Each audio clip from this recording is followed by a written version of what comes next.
good. Hello, beautiful people. If anyone can see and hear me, let me know.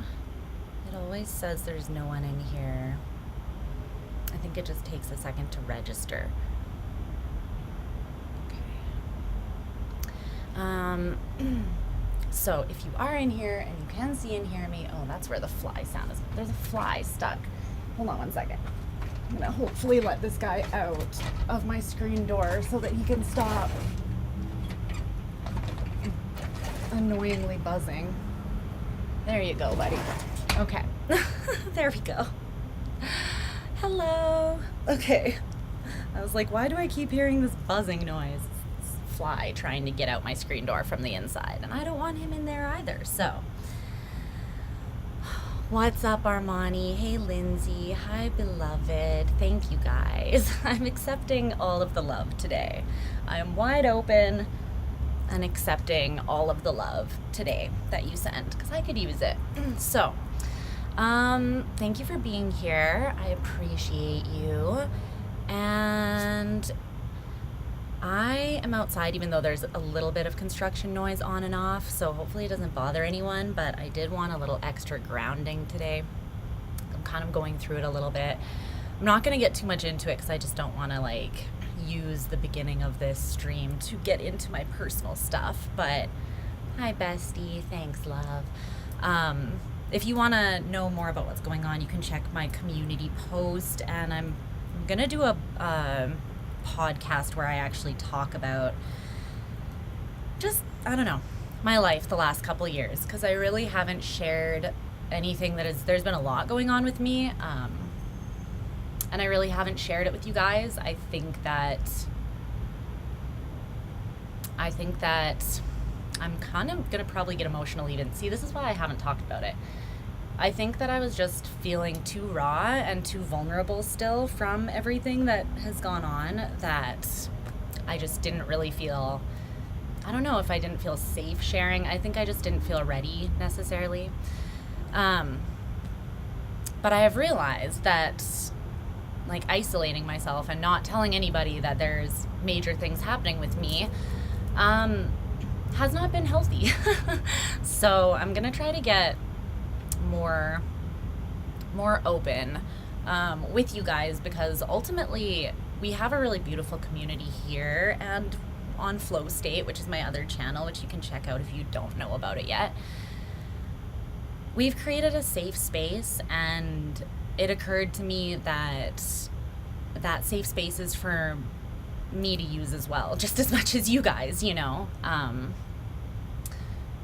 Yeah. So anyways, that's enough personal talk. But if you want to know more, you can check my community post, and I will also be coming out with a podcast in the near future here, where I just kind of get a little more vulnerable with what's been going on in my life. But I do just want to say thank you for being here, and thank you for being you and just being awesome people, because your energy is just so appreciated.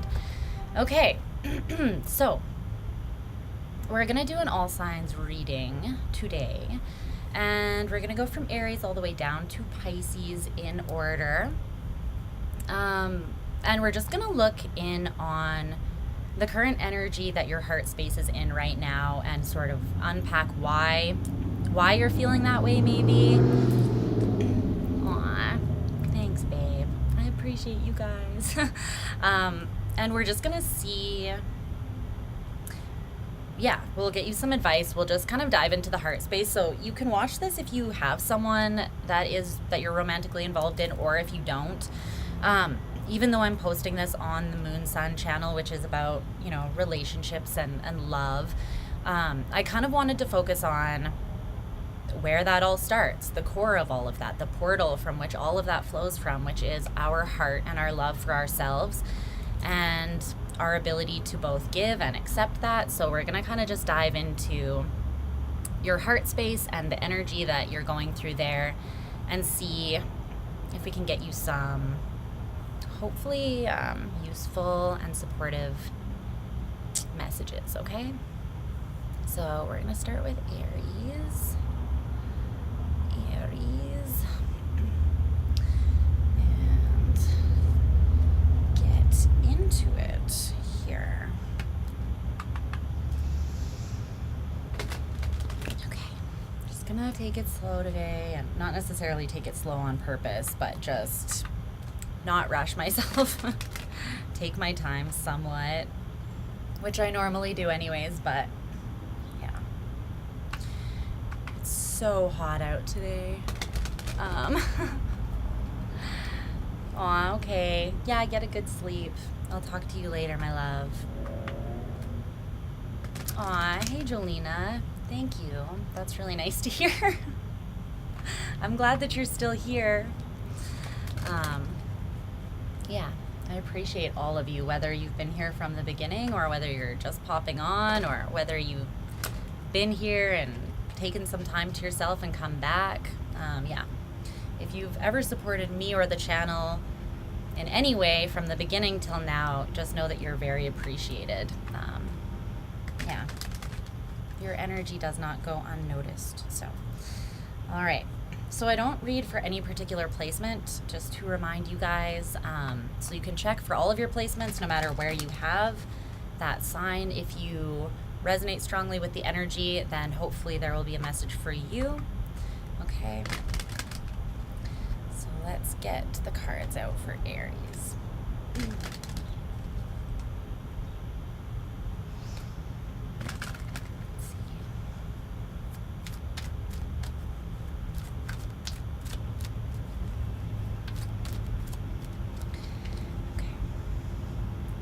I hope that that construction noise isn't too annoying for you guys. I don't know how much of it is being picked up in the audio on my computer, but hopefully not too much. And if it is annoying, then I'll just catch you on the next reading, because I personally need to be outside to ground today. But yeah, it's okay if it's annoying and you need to just catch me on the next one. That is fine. Okay.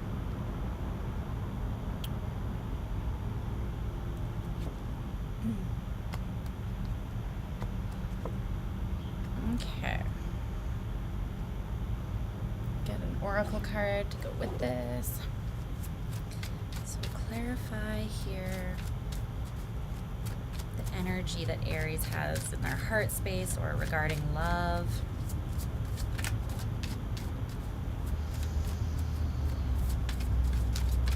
Let's see. Okay.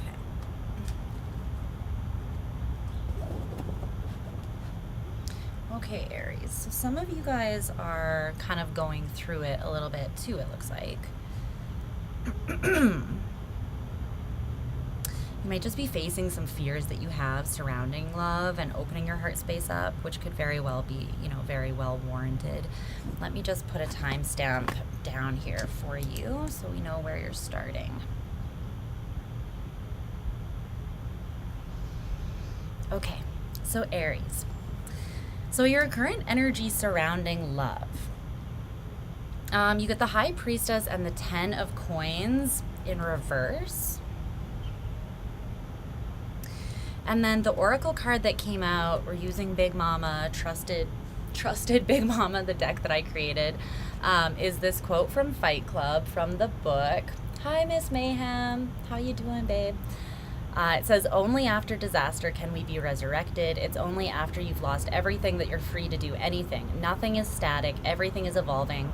Everything is falling apart. Yeah, this deck is cool. It's the Bonfire Tarot.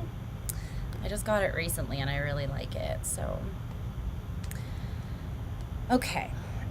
The High Priestess with the 10 of Coins in reverse. It kind of just feels like, for some of you, you feel like you had a lot of love at one point in time, and it kind of has eluded you or been lost, or maybe something has fallen apart. And again, this doesn't have to be like a romantic connection, but the High Priestess can be kind of an isolated energy, or an energy of just being secretive, being pulled back into yourself, feeling like you're not, like, when I think of the High Priestess, I don't necessarily think of a really like outgoing and I don't think of her like surrounded by friends out at a nightclub. You know what I mean? I think of her like under the moon with a candle, speaking her spells, doing her magic, diving into the depths of herself. And that's not to say she doesn't have friends and connections, but paired with the 10 of coins in reverse, this talks about maybe losing or feeling disconnected from, maybe you never had it to begin with. Maybe you had it and then you lost it. But it's almost like you feel as though you don't have that support necessarily that you used to have or that you long for in general. And with this Fight Club quote, it's almost like Spirit is kind of trying to reassure you that even if things have felt disastrous, it's like from the ashes that we rise as a phoenix, that we have a chance to create something new, or to just treat it as almost like a jumping off point into something better, right? Everything is always in constant flux or change. Everything is always falling apart so it can fall together or evolve. And so if you have felt isolated or felt like your heart space is a little shut down, or maybe even jaded, like you feel as though you had something and you lost it and you just can't really find like the energy or the motivation to push yourself forwards at this time in regards to your heart.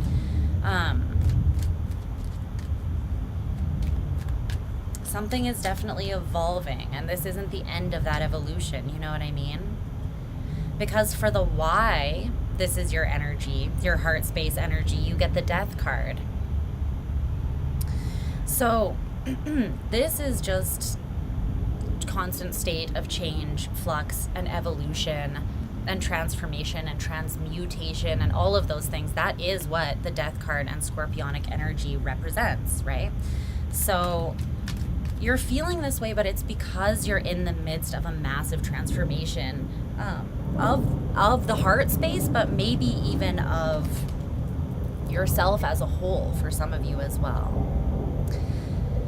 Okay. What's challenging you currently to grow or learn in this area is the 7 of Cups. So it's like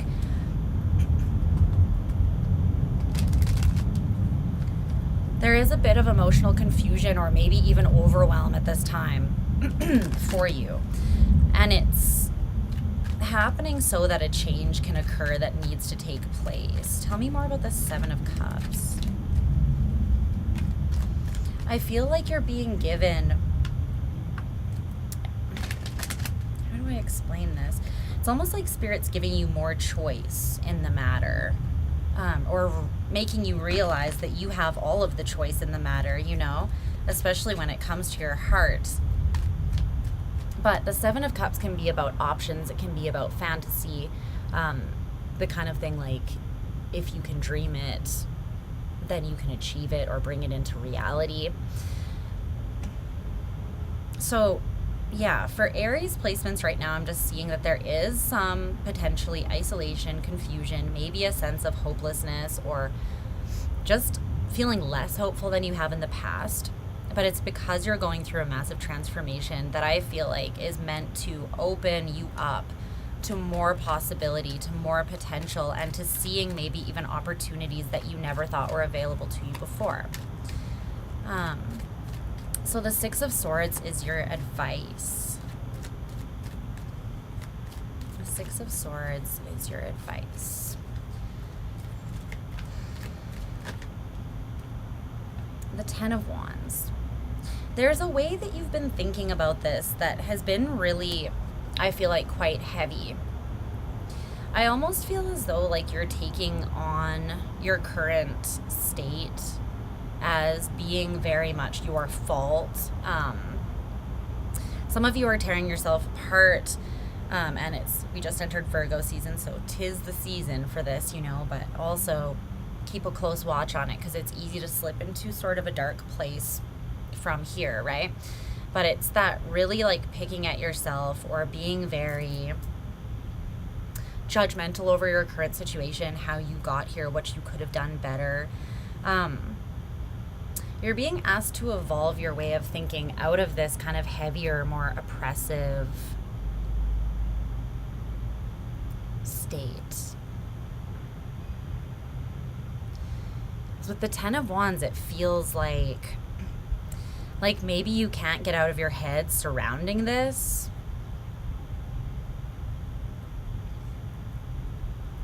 Maybe you can't stop thinking, if only I had done this or done that or been better at this. Or maybe you're just in that state where you're like, I'm alone, or I'm facing issues with my heart space because I'm just like not a good person, or whatever the case may be. It's not true. I feel like a way is opening up for you that's really meant to be abundant. Like the sun is at the bottom of the deck here.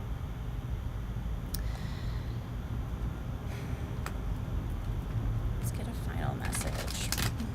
Tell me more about the Six of Swords, this advice for Aries.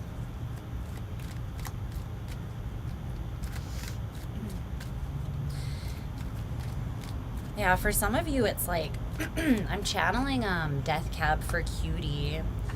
What's that song called? Your heart is an open... Your heart is what? An open room or something? Is that the name of the song? I can't remember. But he says, burn it down until embers smoke on the ground and start new. Oh, when your heart is an empty room. An empty room with walls of the deepest blue. So sometimes, you know, sometimes we do need to kind of lose everything to go back to ground zero or to go back to the starting point. Sometimes it is necessary for things to be burned down for our own good. It's almost like when a forest burns down and then things grow back more lush and more healthy afterwards because of the soil, right? It's never comfortable when we go through that loss or even that just change, right? But once it's done, we have fresh options for what to do with that space, and we have the ability to see things, or the choice to see things differently and to move forwards in a different way.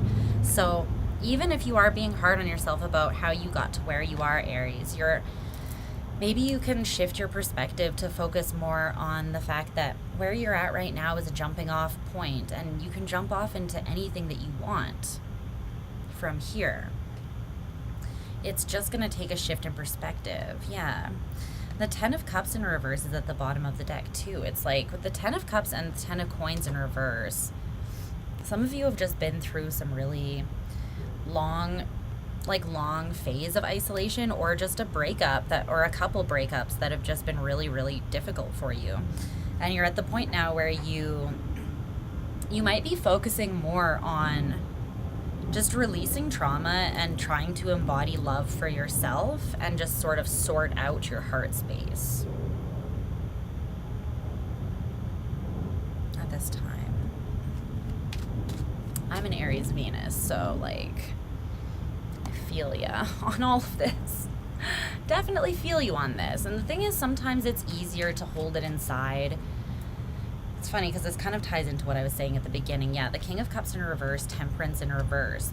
But the thing is, like, you kind of create barriers for yourself and imbalances for yourself when you do that. And I get why, the many reasons why people might do that. They feel vulnerable.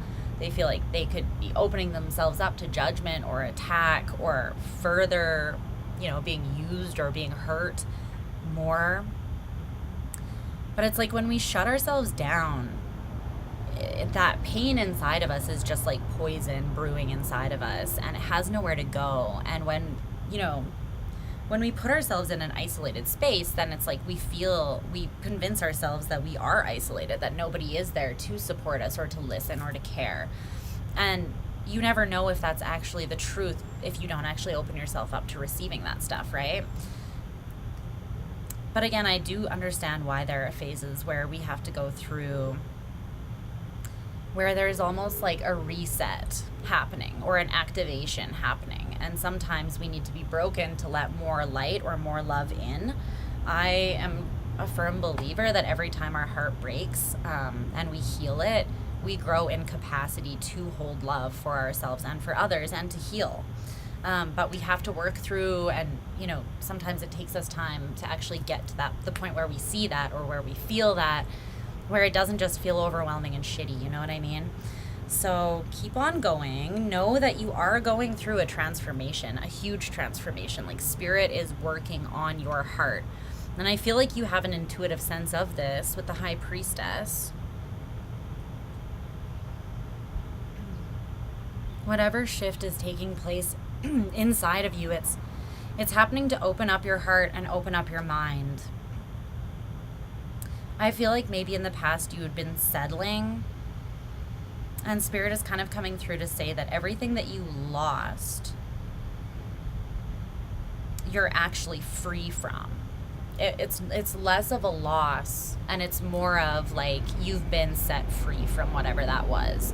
Because if you lost it, then it wasn't something that was meant for you to begin with, right? And it can be really hard to learn those lessons, and I've had to learn those many times over in my life personally, but in the end, in retrospect, you do end up having more vision surrounding what has been going on. It can be kind of hard when you're in the midst of the transformation to really understand. It can be pretty confusing and sometimes overwhelming, but you are moving forwards. Your consciousness and your heart space is being expanded at this time, Aries, okay?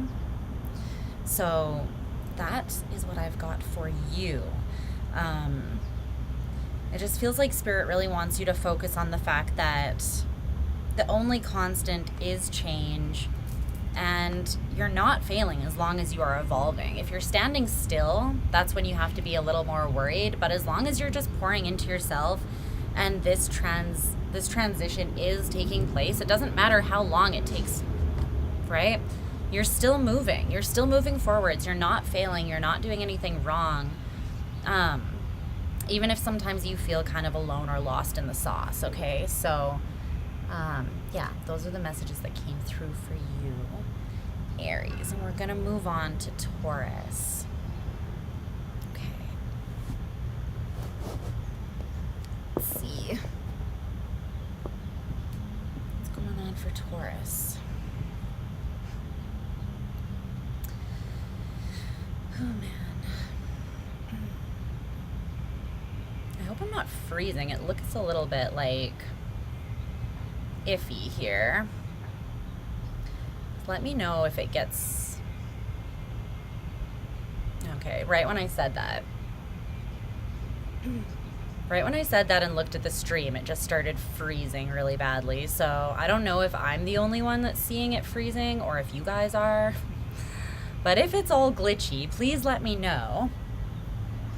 I don't know what I can do to actually help it,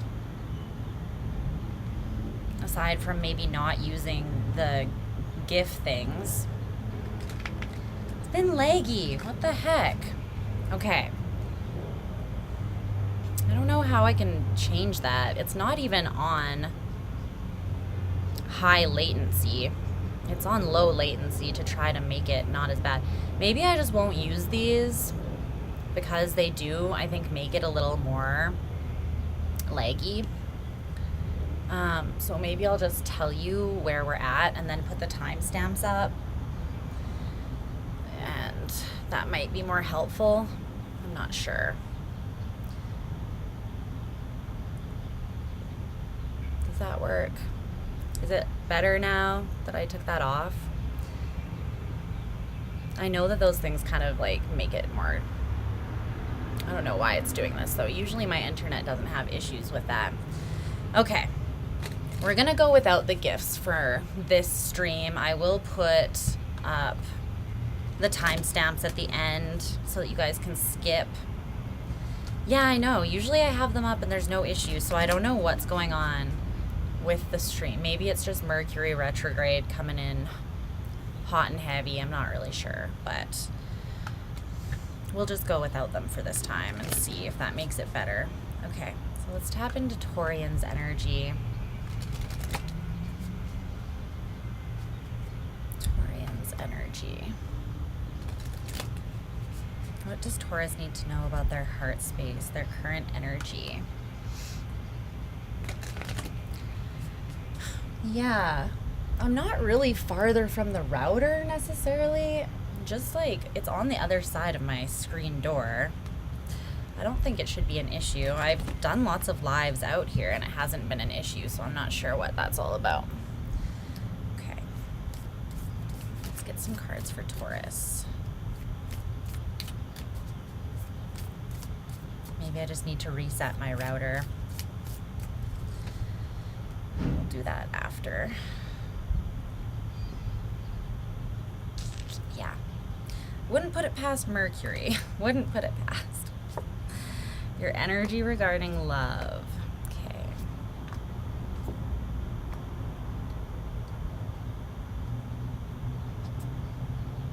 And advice. Okay. Let's see.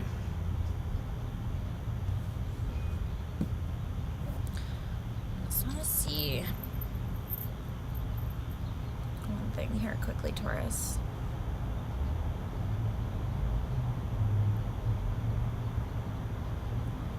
Okay, they just want to be read the way that they came out. So I'm using this circular deck for you guys, and so they don't really come out like fully in reverse or in the upright usually. So I'm just gonna show you how they did come up and read them kind of in a nuanced way. Apparently that's what wants to happen. Okay, give me an oracle card for Taurus, please.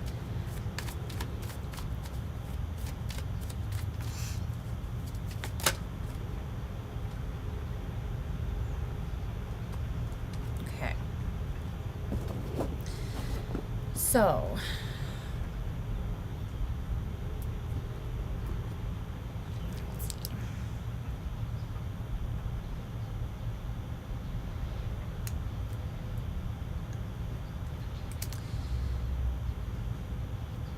okay, Taurus. So your current energy in your heart space or regarding love, however you want to kind of look at it, is the Empress and the Three of Wands, and they kind of came out like this. Kind of both sideways and leaning towards each other here. The Empress says centered and abundant, and the Three of Wands says development and opportunity. It kind of feels like you're building on something here, but you don't feel like you're there yet. Like you've been developing your own heart space, like you've been creating this energy of abundance, and you've been trying to embody and radiate that with the Empress. With it coming out like this, it's like you don't feel like you're quite in the full power, the full strength of that just yet. And with the Three of Wands here as well, it's like you're not just sitting there waiting for something to come to you. You are working towards it, but you don't necessarily feel like the right opportunity has come through for you just yet. It almost feels like, yeah, you guys are trying really hard to cultivate strong self-love and self-care practices that will then, that will extend into your close interpersonal relationships. Really, all of your relationships it will extend into. So the oracle cards that came out, you have, for a time we gave up war and made love, but there were just as many casualties. And you also have this one that says, it took me a long time to realize this. We get to choose what defines us. So yeah, it feels like, again, because the why of why you're in the energy of the Empress and Three of Wands is the Five of Cups, which says dwelling and avoidance. So it does feel like, as all of us have in life, I feel like you've gone through some sort of heartbreak or grief. And it doesn't even have to necessarily do with a romantic partner. It could do with anything or anyone. But it's almost like you had been in a state of war or fighting or being almost this warrior energy. And you gave that up to soften and to let more love in. But you found that there was just as much, it's the irony, right? That you can be hurt in love and you can be hurt in war at the same time, the same degrees, right? Really. It's just kind of the human condition that we get hurt and we can't really ever completely avoid that. But you do get to ultimately choose whether you let that define you or not, right? probably everyone's going through it because we just came out of that god-awful Venus retrograde. Yeah, so most likely everyone's going through it, just putting it out there. But the moon, yeah, you might have gone through a phase where you couldn't tell. It's like you didn't trust your heart necessarily. You were wondering, is this just is this intuition, or is this illusion based on fear and me being paranoid because of the ways that I've been hurt in the past, you know? But you've been working yourself back into this space of being centered through the heart and pushing this abundance out in your energy, I feel like. It's something that is still developing, and an opportunity is going to be coming to you. But you're still sort of working some of this, this pain, this emotion, this illusion from the past out of your system is what that kind of feels like to me. There was like some sort of awakening, I want to say, that has happened through this process for you. So I think that you're probably just integrating that as well at this time. What's challenging you to grow or learn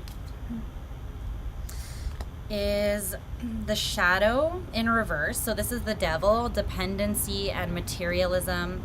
But it came out, the sun just came out to clarify with positivity and abundance.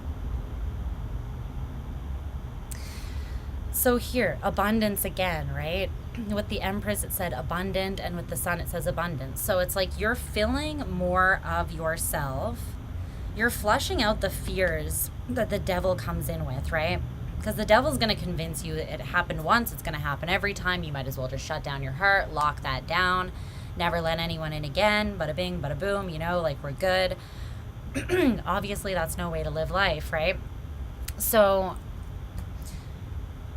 it feels like you're not falling for that. You're not falling for the devil's tricks here. It's taking time for you to really like develop and embody and hold this energy of positivity and abundance. And it's something that does come and go. It's not usually just a straight, consistent, you know, easy stream that happens for us. But it's coming through. It's what is currently challenging you. You know what I mean? Yeah, definitely easier said than done.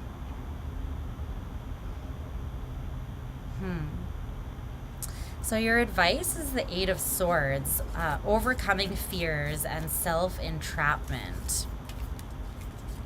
The Wheel of Fortune, adaptation and elevation. Yeah, see, it's been like, so in order to overcome these fears, right, you have to face them head on. You have to face them directly. You can't fight a devil that you're just ignoring, you know what I mean?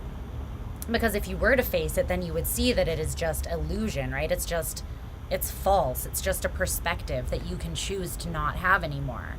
So the challenge has been to really face your demons, to face this pain that it would be simpler to either avoid completely or dwell on. But you've been challenged to face it in more of a productive way so that you can actually overcome these fears and release yourself. It's happening so that you can adapt and further elevate with this Wheel of Fortune here, which tells me that it is bringing in a beautiful opportunity. It's just clarifying this Three of Wands energy even more. It's just not, it hasn't quite developed yet, but it is coming into you. So your advice is to just continue looking at and holding space for the fears that you have. Specifically the ones surrounding being isolated, being alone, being entrapped within yourself with your own pain, you know. There's potential to gain inspiration through this, because you have the Page of Wands and the Hanged Man that just came out, so that you can transition. But this transition to this higher perspective, this higher evolution and fulfillment of inspiration and your greater potential, it doesn't come without sacrifice, right? And so we do go through, like I said before, we go through pain sometimes to be cracked open so that we can further develop, right? Sometimes those boundaries just need to be broken so that we can expand beyond them. but it can be hard to understand that that's what's happening at the time when it just feels painful. You know what I mean? But ultimately, right now, Taurus, you are choosing what defines you, and it feels like you're coming from more of an empowered space here. It feels like you're grounding into yourself and your own heart energy. Despite everything that you've gone through, you have the opportunity to see this as more of a position to fulfill more potential and to be inspired, to almost create power from the pain that you've gone through, that you've experienced. And the fact that you are already like cultivating this positivity and abundance within you shows me that you're not just letting this knock you down and you're not just staying down. You know, you're actually using it as an opportunity to grow and to be better for yourself and for other people, I feel like. So that's really positive. You definitely might be setting off in a new direction as well. Like you've learned something about the way that you maybe exist in relationships. Because the Eight of Cups is at the bottom of the deck for your final sort of card here. You know what I mean? Thanks, Haley. I will do that at the end.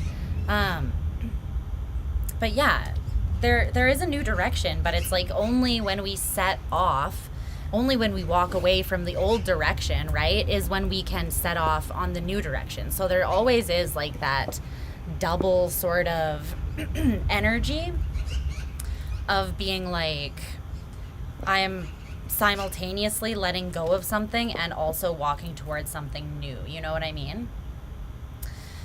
So that's something that can happen simultaneously, and it is just kind of that bittersweet notion of the human condition. Gotta love it, hey? But I think that you are seeing the beauty in it, at least enough to keep yourself motivated to pull through and to expand, okay? So that is awesome. Okay. Luna's sleeping back over here. It's super cute. All right, let me just open up another thing so that I can actually see these super chats. Yeah, my internet is really slow right now. I don't know why it's doing this today. Apparently today is just the day to test Lisa. It's just the day of testing me in every fucking possible way, apparently. Okay, well, that other page won't even open or load, so I'm just gonna let that be for now. Yeah. Sorry if it's super laggy. I do not know what to do to make this better other than restarting the stream. I don't want to do that. So let me know if it does get really bad, okay, you guys? Because I will restart the stream if I have to, but I just don't know why it's being such a jerk. Maybe if I open my screen door more. No, for fuck's sake. Just could one thing be easy today? Just one thing, like even opening the door. Could that be easy, or does everything have to be like a fucking issue? Because what the hell? Not having a good time today, you guys. It's like Spirit is like, how much can she handle? Do you really want to find out? Okay. We're moving on to Gemini. It's okay? Okay. I can't tell if it's just like, it looks really laggy on mine, but I can't tell if it's just my computer or if that's how it's actually streaming. So you guys, I'm depending on you to let me know if it gets bad, okay? All right, so we're moving on to Gemini. I'm just like, I'm trying. I'm out here trying. Could you just not make everything against me, please? Please, universe. All right. Let me You can still hear me? That's really annoying. I don't know how to... Like, I really think that I'm going to have to actually fully stop it and restart it if I want to reset it. So, yeah. I don't think there's a way of doing that while I'm actually streaming. Okay. Let's just continue on. If it gets worse, please let me know. Okay, so Gemini. Gemini's heart space energy currently. What does Gemini need to know at this time, Spirit?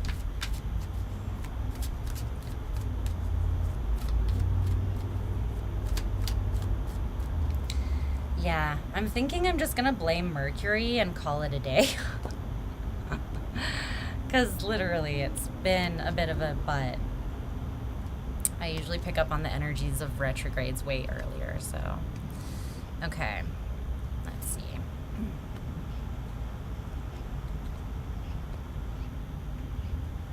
For Gemini. Let's get an oracle card for Gemini, please, to clarify. An oracle card for Gemini.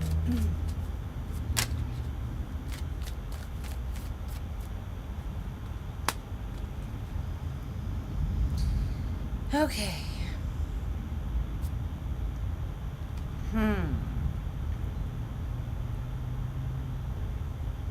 Let's see.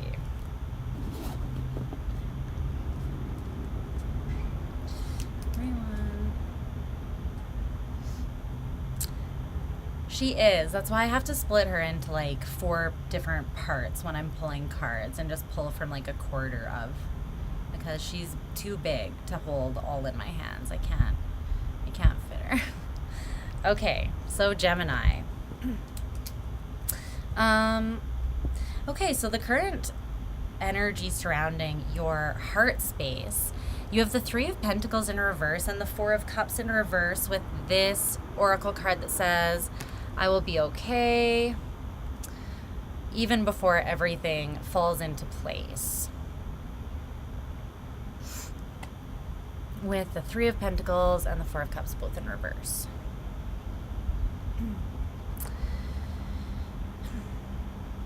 It kind of feels to me like you're not necessarily focused on building with anyone right now. You're focused on bringing yourself into a place of more stability and feeling okay. So you could have gone through a difficult time in regards to your heart where you did feel like you needed to isolate. Maybe you were just experiencing with the 4 of Cups here, this kind of like boredom and apathy and just constant disappointment. So you could have just been kind of feeling like you were experiencing the same sort of disappointment over and over again in regards to your heart and your experiences surrounding love, maybe. It kind of feels like you took a step back to not focus right now on necessarily building or pouring in to somebody else, but more so just to bring yourself into more of a state of feeling optimistic again or feeling more stabilized. It's saying that the reason why this is your energy is the Chariot in reverse. It's kind of like you were feeling like you weren't really getting anywhere with whatever you were doing, you know, with your heart. You could have been trying to force things by like your will alone with the Chariot in reverse there, like forcing yourself to be in an emotional space that you weren't, forcing yourself to meet other people where they were at when you didn't really feel like they were on your level, or, you know, it's like something here was blocking you. Clarify the Chariot in reverse. The noise is getting noisier too. I'm just like, why? The Chariot in reverse. Clarify the Chariot in reverse for Gemini. The Page of Swords. It's like you needed to think about something in a different way. Yeah, surrounding your heart. The Ace of Cups. It's almost like putting yourself first. I'm almost getting that the thing that needed to change in your perspective has to do with you putting yourself first before this cup can overflow onto anyone else. You might have been trying to push things to make things come together with other people or make them work, but it's like you were sacrificing or compromising too much of yourself or a part of yourself that you weren't meant to compromise.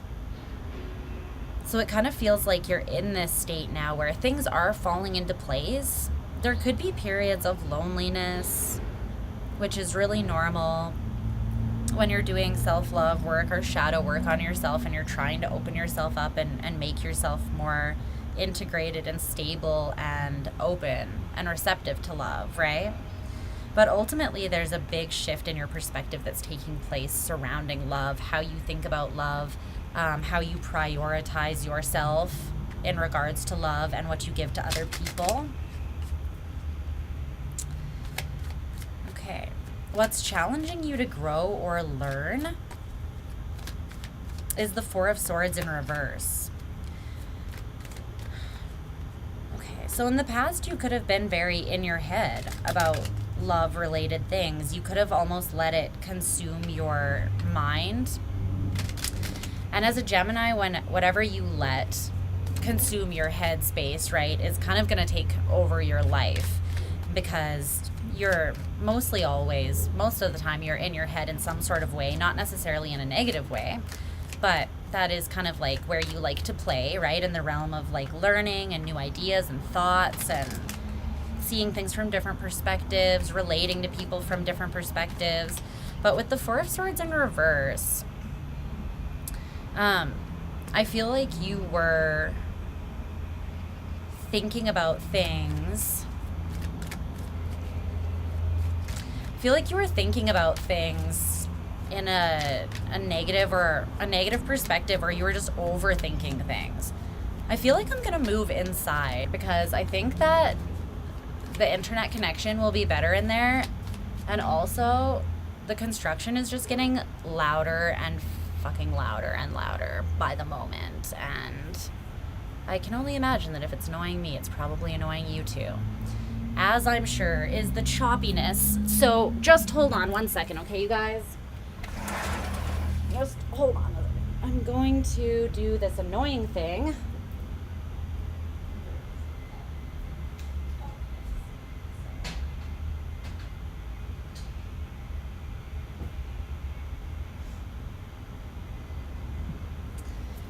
We're just gonna move inside because honestly, I might punch something in the face if that doesn't happen. There's just too much going on, and I am getting progressively more annoyed by it all. So,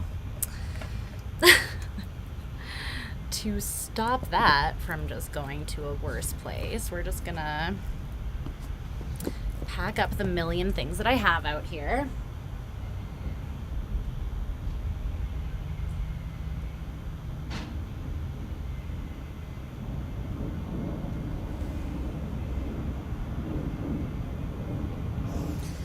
And I'm gonna pick you up and take you inside because I can't. I honestly just can't deal with that. Okay. Plus, it is fucking extremely hot out. I don't know. It's really hot. I'm sweating a lot. So, there you go. I'll be back in a minute. Get your cards.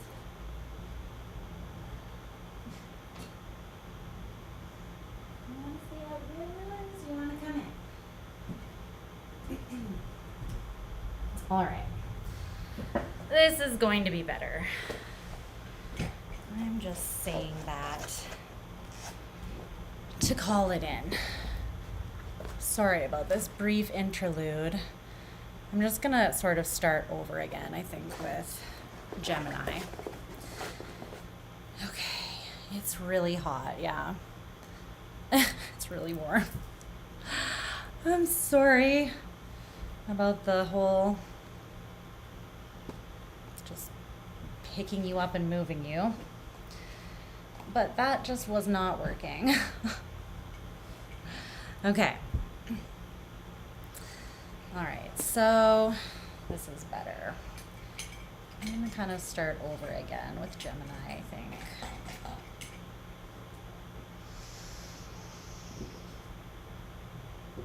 Because, yes. Okay. I hope that that ends up being better for the internet as well. It should be, I think. Give me 1 second here. I need...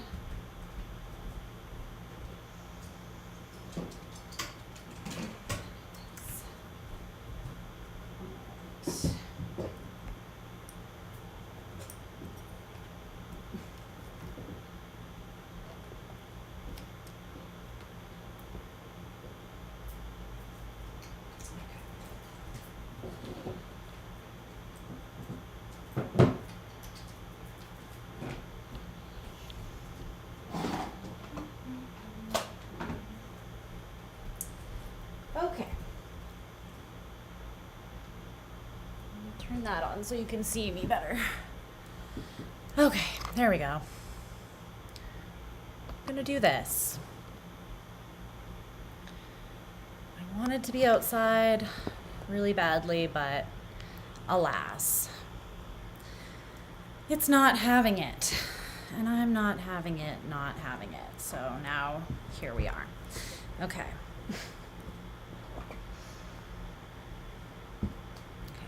So Gemini, let me just put your cards down again here. Let's see.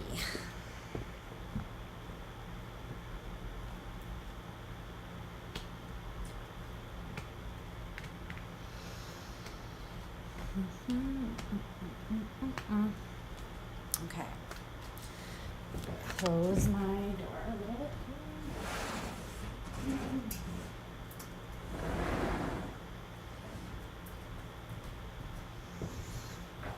All right.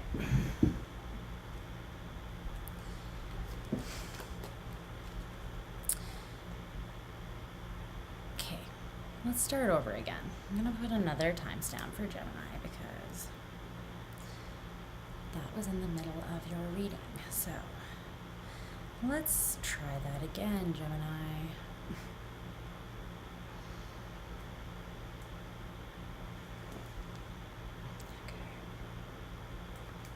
Okay, so Gemini, Gemini round 2. So your energy regarding love is the 3 of Pentacles and the 4 of Cups, both in reverse. With this oracle card that says, I will be okay even before everything falls into place. So yeah. Again, I feel like there's an evolution happening for you, Gemini, and it's taking place currently, and it's you learning how to take better care of yourself in regards to love, your own feelings, your own heart, maybe not overextending as much as you are used to doing, because it feels like you were just putting yourself in situations where you just kind of were continually getting the same results and that they weren't really the ones that you wanted. You know what I mean? So it sort of feels like you came to a place where you realize something has to give here. You might have just been bored or felt yourself being a little more numb or disconnected, just like not excited about your experiences. You know what I mean?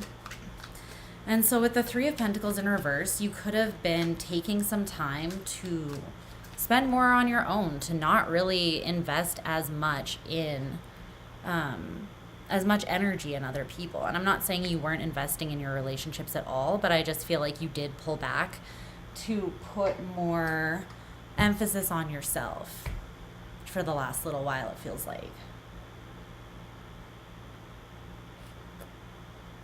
And it also feels like you're just trying to remind yourself that even if you are grieving, even if you're in a state of feeling not as empowered, or maybe there are phases of loneliness as you're going through this like personal work, trying to evolve your own being, right? That doesn't mean that we just all of a sudden lose our need for human interaction or for friendship or for love or validation or being seen.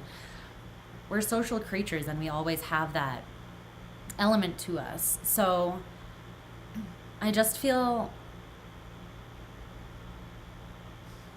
like you kept running up against the same sort of issues. Terry, bestie, I need to cry on your shoulder today. Thanks for being here.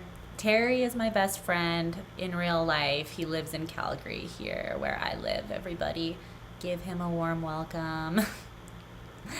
Thanks for being here. But the Chariot in reverse being the reason why your heart is in this current state is like, yeah, you felt like you were forcing something. You felt like you were pushing up against something that just was not working. You know what I mean? And I feel like you just got to the place where you were like, if this is meant for me, then I shouldn't have to push so fucking hard.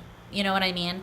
And you kind of just took your hands off the wheel, stepped back with the Chariot in reverse, and you're like, whatever I'm doing, you know what I mean? Hey, Woodchuck. It's not getting me the abundance. It's not getting me the expansion. I'm not feeling the way that I want to feel in these experiences, right? And so you took that and you decided to take some time to yourself to sort of figure that out or alleviate that or figure out why it was that you were feeling that way. And I think that that is a positive thing to do. And it sort of seems like now you're just trying to convince yourself that even if you don't necessarily feel okay in this moment, or even if you don't necessarily feel like everything has fallen together, it's like you're trying to just, kind of like I said I was doing earlier today, you're just kind of trying to remind or convince yourself that everything's going to be all right, even if you have no idea how it's going to be all right, and it definitely doesn't feel all right right now. Like you feel like things are still falling together, and, you know, hey, Candace. Thank you. I don't even remember what I used for the thumbnail for this one. But yeah, it's like you just keep kind of telling yourself, like, I will be okay. I will be okay. I am okay right now, even though everything around me might be sort of chaotic, and even though I feel like my heart space isn't exactly where I want it to be at this time. Yeah, and again, you're being challenged by your head space, right? So it's like you're focusing on your heart space, but what's challenging you is your mind. Because I think that sometimes you can go to this place that is kind of like you're catastrophizing, right? The tower, like you can start circling the drain pretty easily when you get stuck in like a negative spiral in your own mind, right? Because you're just going around and around being like, how is it going to be okay though? Everything keeps falling apart and everything goes to shit no matter what I do and all of this, right? So what's challenging you is not giving in to that old mental loop, but rather trying to get inspired. Know that you are doing something really good for yourself right now by giving yourself the time and energy and love and care that you need. And the best person, you know, in existence to give that to you above anybody else is you.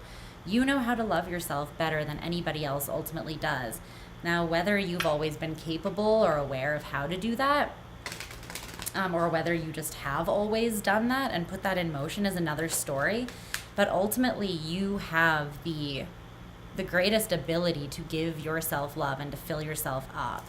So it's important that you do this work, that you do put yourself first. I just noticed all of your cards are in reverse too. So yeah, you could be feeling some stagnant energy surrounding your heart at this time. Like you're making a big shift surrounding what it is that you compromise on, what your standards are, what it is that you're even like looking for. You know what I mean?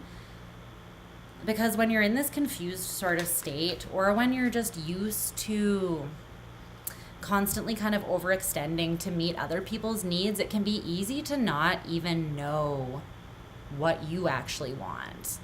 We're on Gemini, Heart Song. My internet was being really choppy. Is it better now that I'm inside? because maybe I can start using the gifts again. But I think that when I was on my patio, they were just making it worse. So if there's no more leg, then just let me know and I will start using those again, so that you guys know what we're on. It looks better. I don't want to mess it up again, but yeah, we're on Gemini right now. So when we move on to Cancer, maybe I will bring them back and just see. Hopefully moving inside helped that issue though. Okay, so your advice is the Ten of Swords in reverse. So tell me more about the Ten of Swords in reverse for Gemini. Let's see.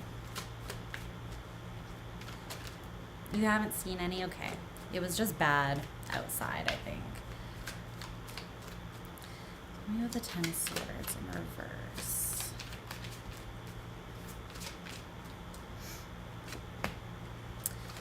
The Queen of Wands in reverse. The Six of Pentacles. I feel like someone didn't give you the love that you were giving. Like, they weren't able to receive or reciprocate. And I feel like this caused a lot of pain. It seems like it was a big ego hit for you at one point in time, Gemini. And I think this is something that you're working through now. It's almost like you're realizing that just like another person's inability to love you has nothing to do with you, you know? And I know that it feels super personal, right? When someone's not capable of loving you, especially when you're giving all of yourself to the other person,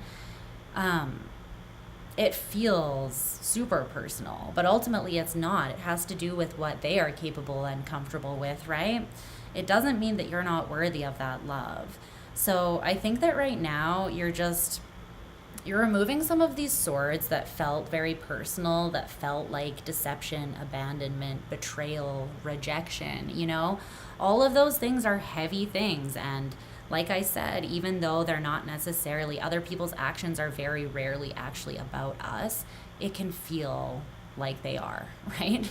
So I think right now you're just working through maybe where you took a little bit of a hit in terms of confidence, and belief in yourself and your own worthiness, because you were giving something. It feels like you were giving love wholeheartedly. You are the Lovers, Gemini, you know, that's your card.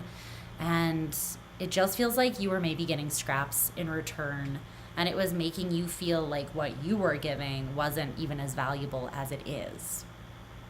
You know what I mean? Because it's like, let's say I, as a YouTube creator, right? Let's say I do a pick a card reading, and it's like, it's long, it's in depth. I spend a lot of energy and time on it. I edit it and I make it, and I'm really proud of this video or whatever. And then I put it out there and like 2 people watch it and it gets like no likes. You know what I mean? If you do that consistently, like put that in terms of like your heart and the energy that you put out in regards to love and relationships and what you get back. After some time, it starts wearing on you because you start to believe that what you're putting out there must not be that great if nobody's responding to it, right? And it's not about needing that validation, but after a while of constantly overextending and having there be an energetic imbalance, right? Like a discrepancy, then it's like what you're putting energy towards is not sustaining you as well. So it's not sustainable, right? So I think that that's why right now you're taking time to really like look at yourself and be like, what is balance for me? Like, what will I not settle for less than?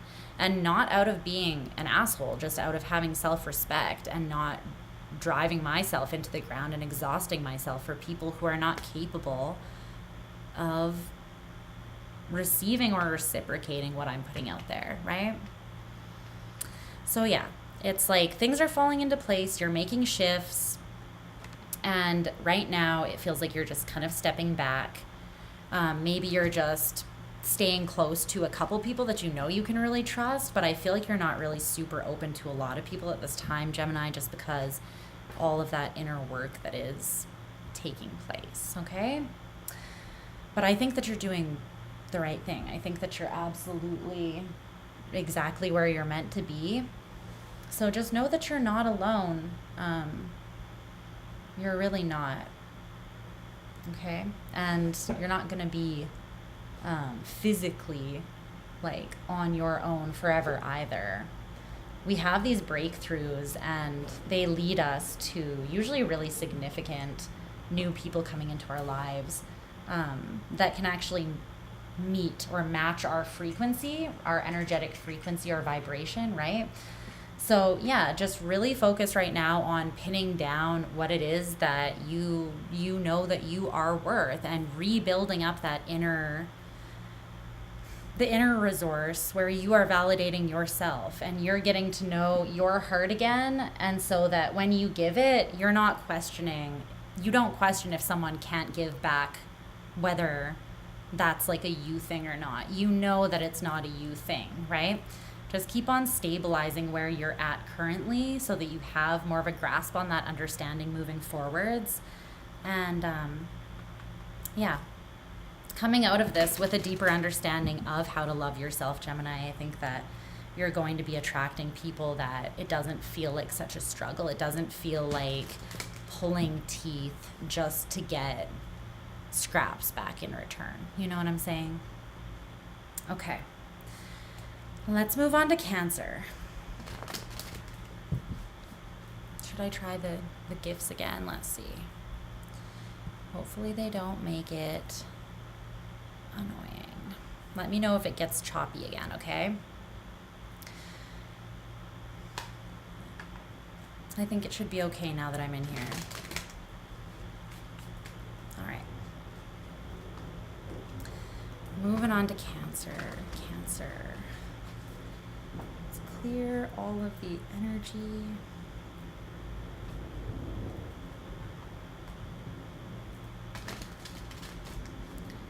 Tell me what Cancer needs to know about their heart space, Spirit. So far, so good. Okay, good. What does Cancer need to know?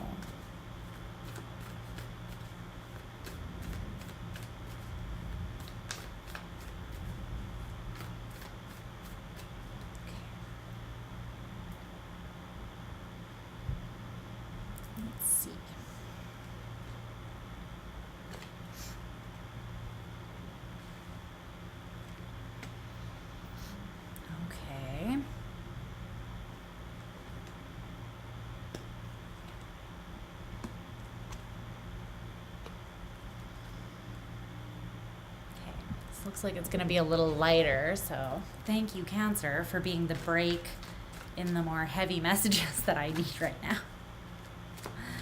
Let's get an oracle card for Cancer.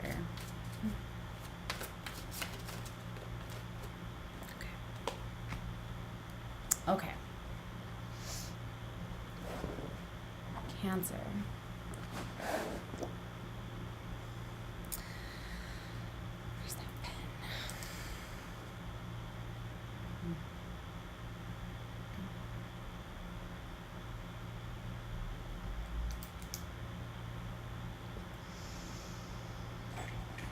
All right. So Cancer, your current energy, your heart energy, your energy regarding love, you get the Moon in reverse with the Ace of Pentacles. And then you have this card here from the Oracle deck. So there is a sense of you with this card going back and forth on something a little bit. But ultimately, I see with the Moon in reverse and the Ace of Pentacles, well, tell me what the Moon in reverse is. There is a new opportunity here for you. A tangible one. Maybe you got asked out on a date from somebody new. Maybe someone revealed that they're into you. that they have interest in you, you know, the moon in reverse. But if this doesn't involve anybody else, then it could just be you having a moment of recognition that you have been a little bit on the fence about letting people into your life, and that ultimately it is up to you to embrace or to allow a new opportunity to come your way if you really want it, right? So for some of you, there is a new opportunity, there is new interest that you have realized that you like someone or that someone likes you, and maybe you're just in sort of the early stages of exploring that, and you feel excited about that. And for others of you, you're realizing, like I said, that you've been kind of on the fence for whatever reason. And I think you're coming to a place where you're sort of ready to crack yourself open again a little bit and make yourself available for new experiences. Okay. And the reason why this is your energy is the Queen of Wands, which is beautiful. It's like you have this confidence in yourself, this understanding of yourself. I also feel like you're very connected to your own spirit, and just spirit, you know, like spirituality as well at this time. Because there's definitely like a sense of assuredness here for you. You have this belief in yourself. And I think that because, so the Queen of Wands is she's a straight shooter, right? She is the queen in the tarot deck who has the little black cat sitting on her throne with her, and the cat represents her ego or her shadow, and she is not ashamed because she herself is in the process of doing shadow work and of acknowledging the places where maybe she falls short. She's just out there being honest about the fact that, hey, I'm human. I'm just out here doing the best that I can do, just like everyone is doing. You know what I mean? And she has no shame in that because she's very accepting of herself and her own spirit and where she's at, right? So the beautiful thing about getting to that space is that you're kind of untouchable, because anyone who comes at you trying to use your shadow or your ego or whatever it is against you, you're like, okay, it's already like out in the open. Like, what are you trying to say that I haven't already said? You know what I mean? Basically, you're just being an asshole. So it's like, because you are showing yourself this acceptance and this love, you almost have this assuredness, and you're able to be more open, more free-spirited in the way that you're moving. You know what I mean? Because even if people did come at you, I feel like you would just be like, you're in this energy where you'd be like, so what? You know, these are already things that I have looked straight in the eye. They don't intimidate me, and I'm not shackled to them or imprisoned by them anymore. I freed myself from that, and nothing and no one can put me back there except for myself if I choose to, right? So it's a pretty empowered energy that I'm feeling coming from your heart space at this time. What's challenging you to grow or learn is the Three of Cups in reverse. So you could have connections in your life that did kind of fall out with the Three of Cups in reverse. This usually talks about friendships or just the dissolution of relationships. People that you once thought to be part of your soul family, or just like very tight connections. People that you thought really got you or saw you. You know what I mean? This could be you losing some of that, or just feeling like you don't really have it in general.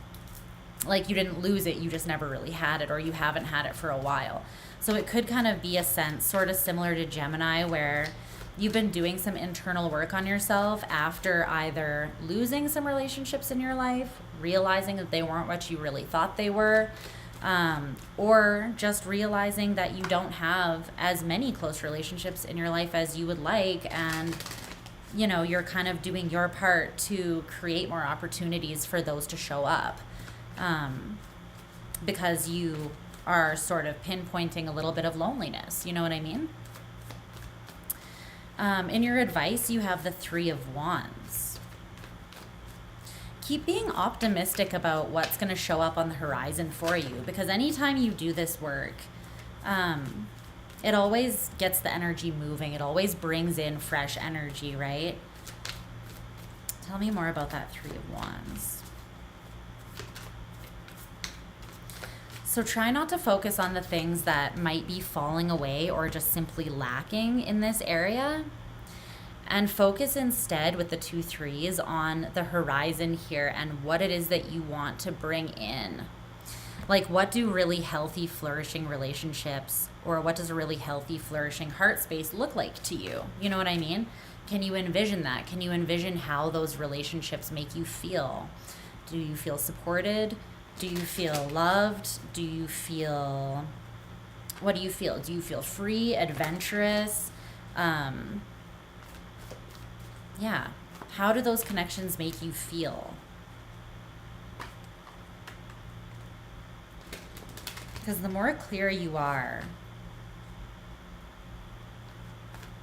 I think, on how you feel about yourself, the more you're going to know when connections or opportunities show up for you, whether or not they align with, like, whether or not they really suit you and make you feel good in some sort of way. Like, whether or not they're good for you, essentially.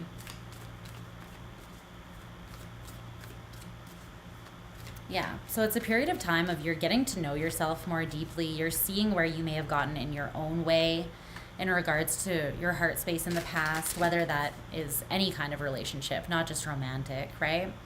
And it seems to me like you're just focusing on building up this confidence and self-respect.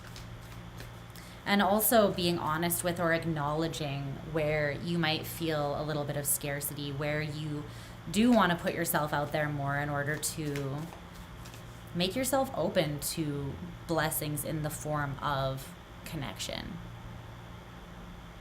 Yeah.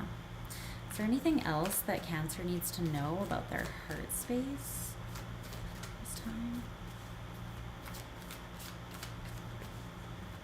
Anything else?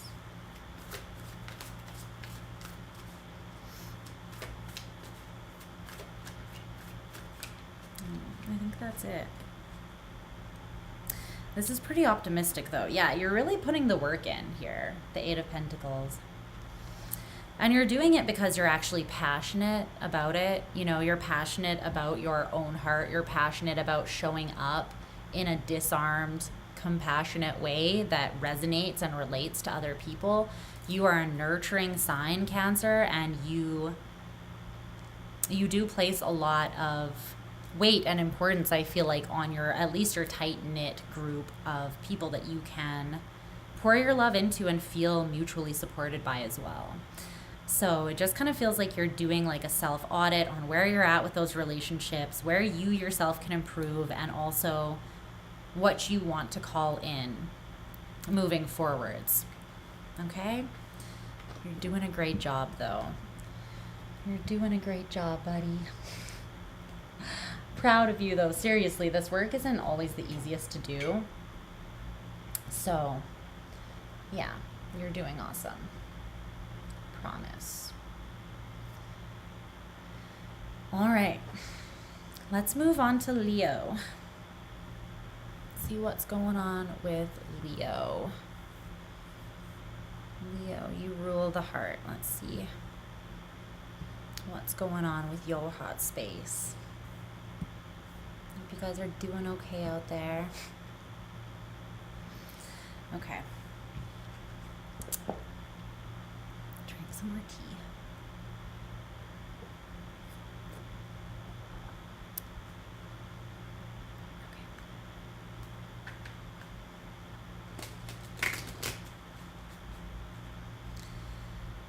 Leo.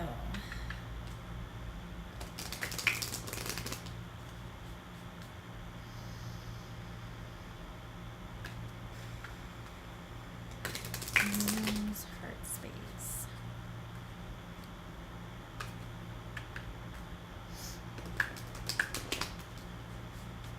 Leo, ninth house. All three today.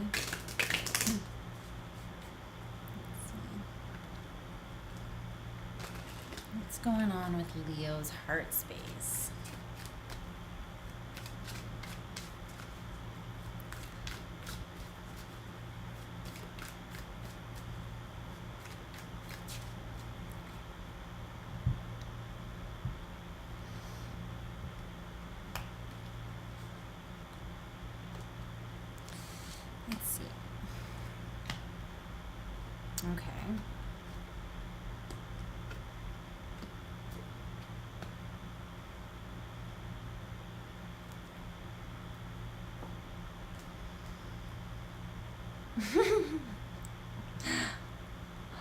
Dominate away. Some people just don't like using the chat. Other people do. It's all good. Okay, give me a clarifier for Leo, please.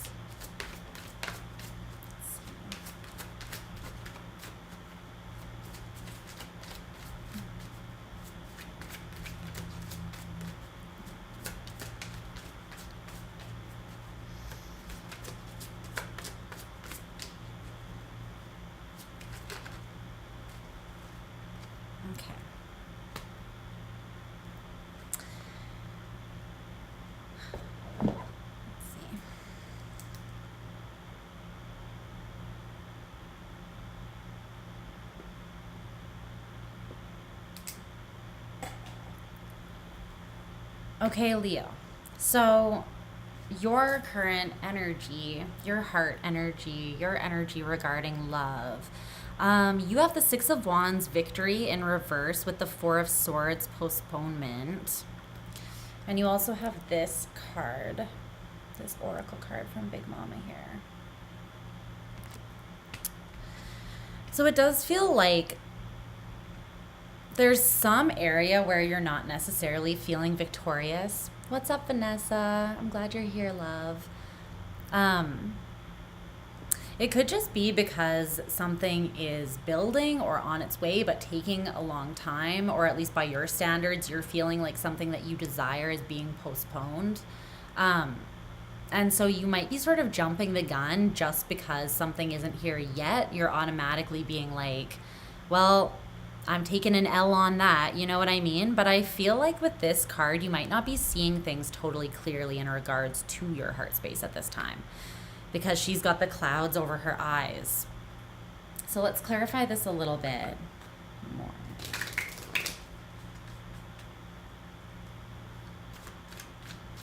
You also, some of you are also putting off pouring a lot of time and energy into the area of love. At this time, it's like you feel like you need to postpone victory in this area of your life so that you can pour your time and energy into another area of your life that's taking a lot out of you at this time.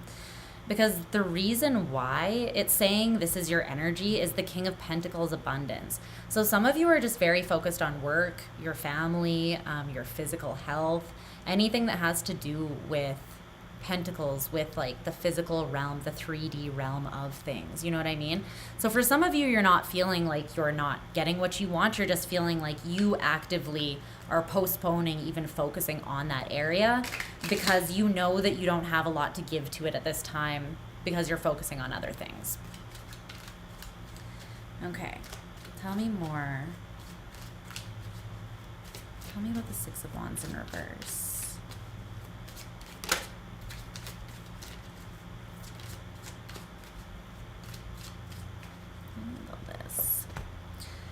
The Knight of Swords, fighting.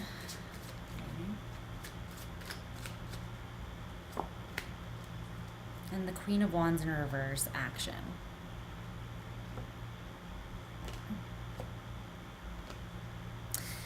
Some of you are feeling like it's not even part of your destiny to have, you're like, well, that's just not for me in this life, I guess. Like, I'm meant to be an absolute boss or an absolute like balla, you know, like, who is that? Who sings that song? I'm hearing that Balla Baby song. Is that Chingy? I'm pretty sure that's from the 90s. But anyways, I'm a Balla Baby. The King of Pentacles, it's like, you're like, I'm meant to be a boss. I'm meant to be a balla. But hey, you can't win them all, you know what I mean? Like, maybe love's just not for me. Maybe I'm just meant to be like the CEO or a billionaire of a company or something like that. But be single. It's almost like you're coming around to this being like, maybe it's just not in the cards for me, pun intended, in this life to have that. But underneath those two cards is literally the Lovers. And it's pointing out that it is a choice, right? Whether you have it or not is more about Like, if you're telling yourself that you can't have everything that you want, then you are going to be limiting yourself, right? So try not to do that as much as possible. Because I do feel like it's a way that it's almost like you're fighting yourself. And I think that some of you are avoiding admitting to yourself how badly you even really do want love in your life. For some of you, because you feel like you've had to postpone it or put it on the back burner or not take action towards it, right? You've just kind of gotten into this loop of thinking that it's not going to come for you, or that by the time you do have time for it, it might be too late, or you might have missed opportunities or something like that. It's almost like you feel you have to be strong in one particular area of your life that doesn't allow you to be as open-hearted as you want to be right now. Okay. So what's challenging you to grow and learn is the Seven of Cups projections in reverse. Okay, tell me more about that.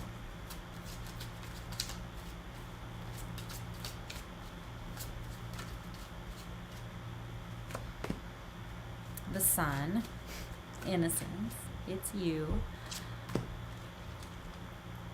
And changes, the Two of Pentacles.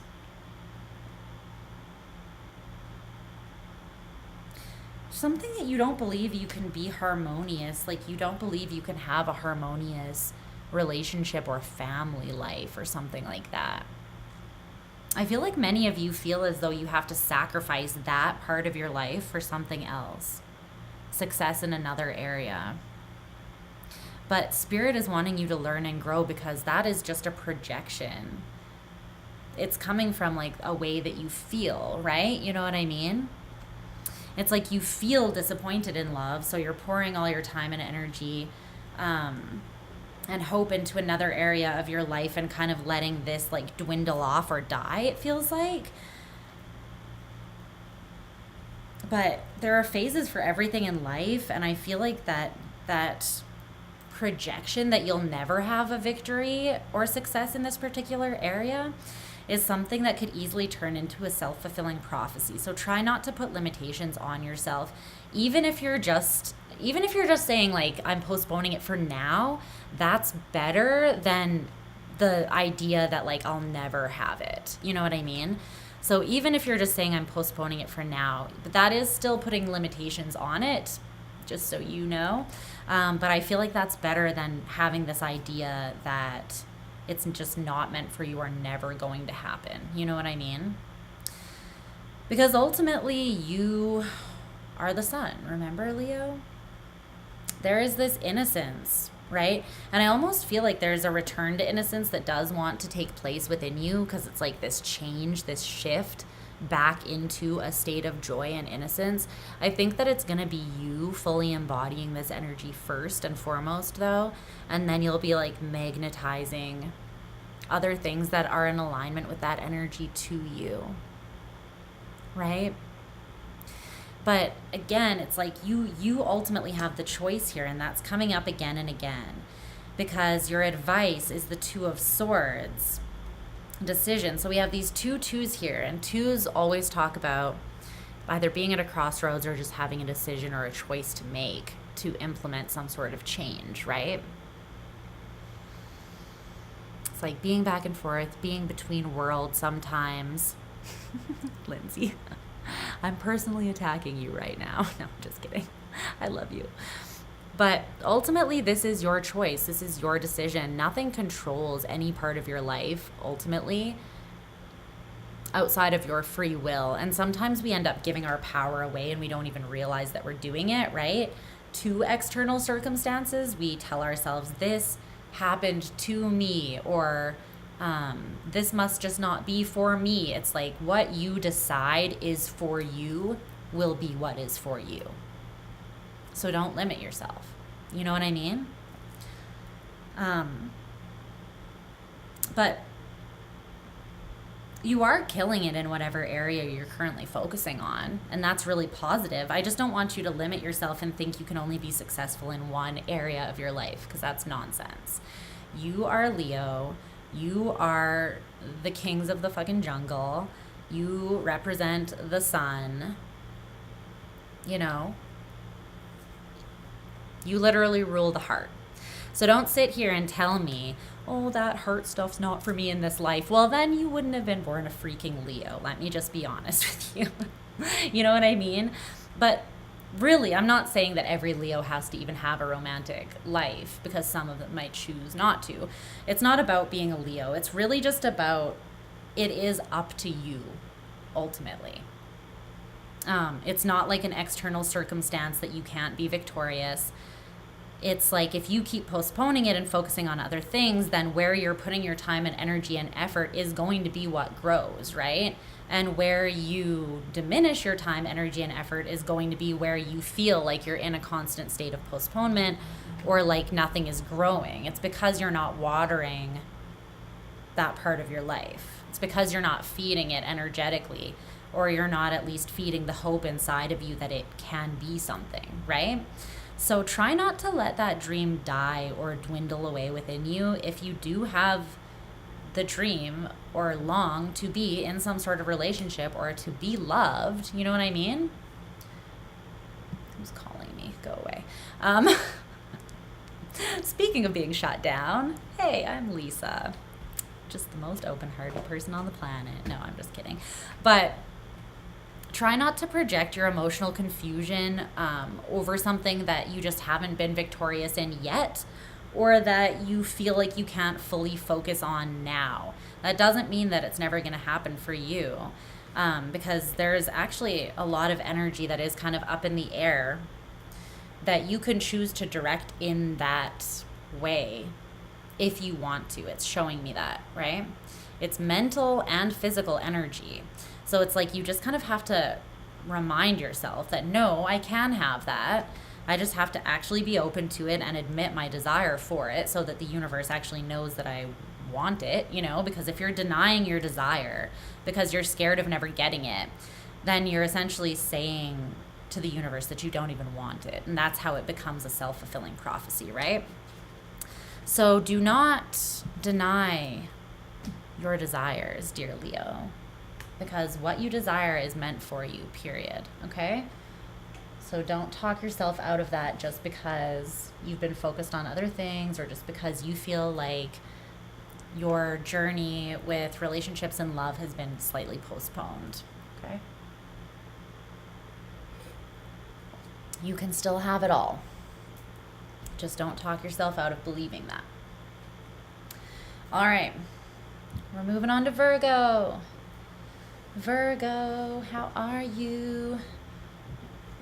Happy birthday season, my loves, and I hope that you're all doing incredibly well. Let's see what the current state of your heart is. Your heart space.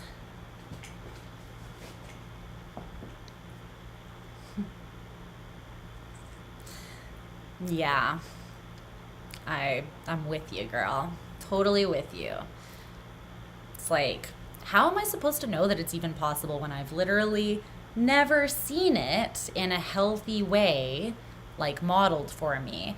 I just got to go off of, you know, just what I intuitively know. What's up, Charlie?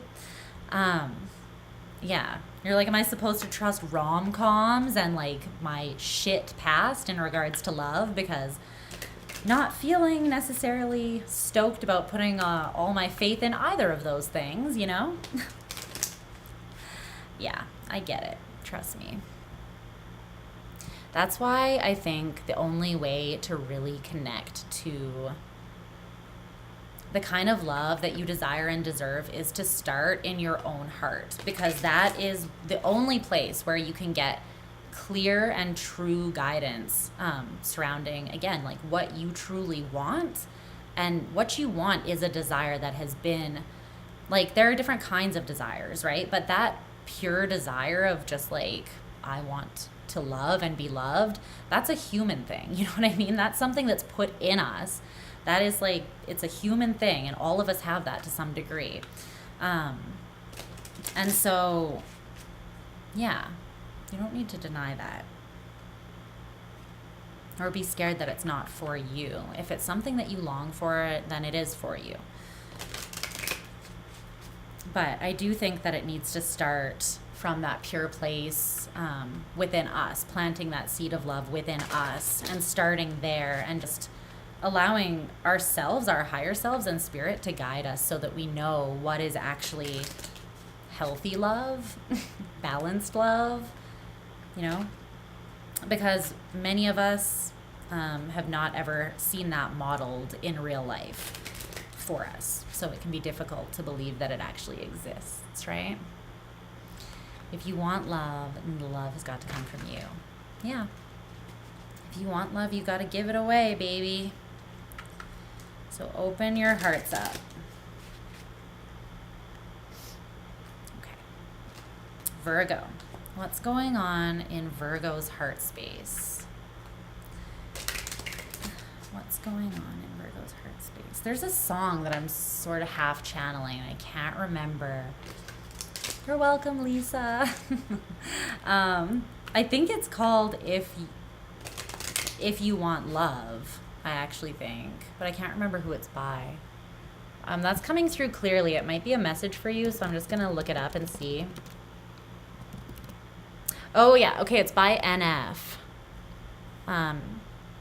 NF, If You Want Love. And he says, if you want love, you're going to have to go through the pain. If you want love, you're going to have to learn how to change. If you want trust, you're going to have to give some away if you want love. So how much are you willing to put out there? How bad do you really want it? You know, we learn how to do it for ourselves first. So the internet's doing great now. Okay, good. It must have just been that I was outside and it was struggling to connect for some reason. So I'm glad that it's doing better because that was driving me insane. The outside did not want me to be, wasn't having any of it today with the construction and the internet. It just wasn't working. Okay. I believe in a thing called love. I can't even hit that guy's high notes, to be honest. All right, what's going on for Virgo spirit?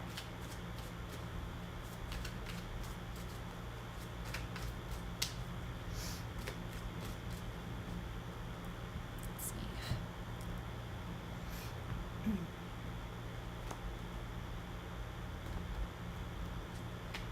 Virgo. Okay. The moon in reverse is your first card. That was also Cancer's first card, so maybe you have Cancer strongly in your chart as well. The King of Pentacles is your reason why, so maybe you also have Leo in your chart. Because Leo just had that in that placement. Yeah, his octaves are pretty intense. Pretty legendary for sure. All right, let's see here. Let's get an oracle card for Virgo.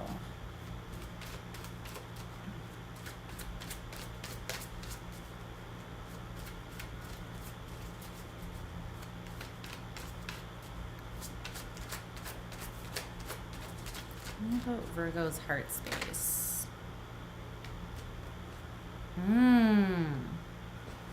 Well, I like this.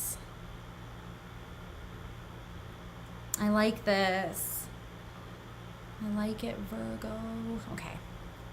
Hold on, let me timestamp before I start mushing and gushing over your reading. Like a Pisces ass bitch. Because you know how I do.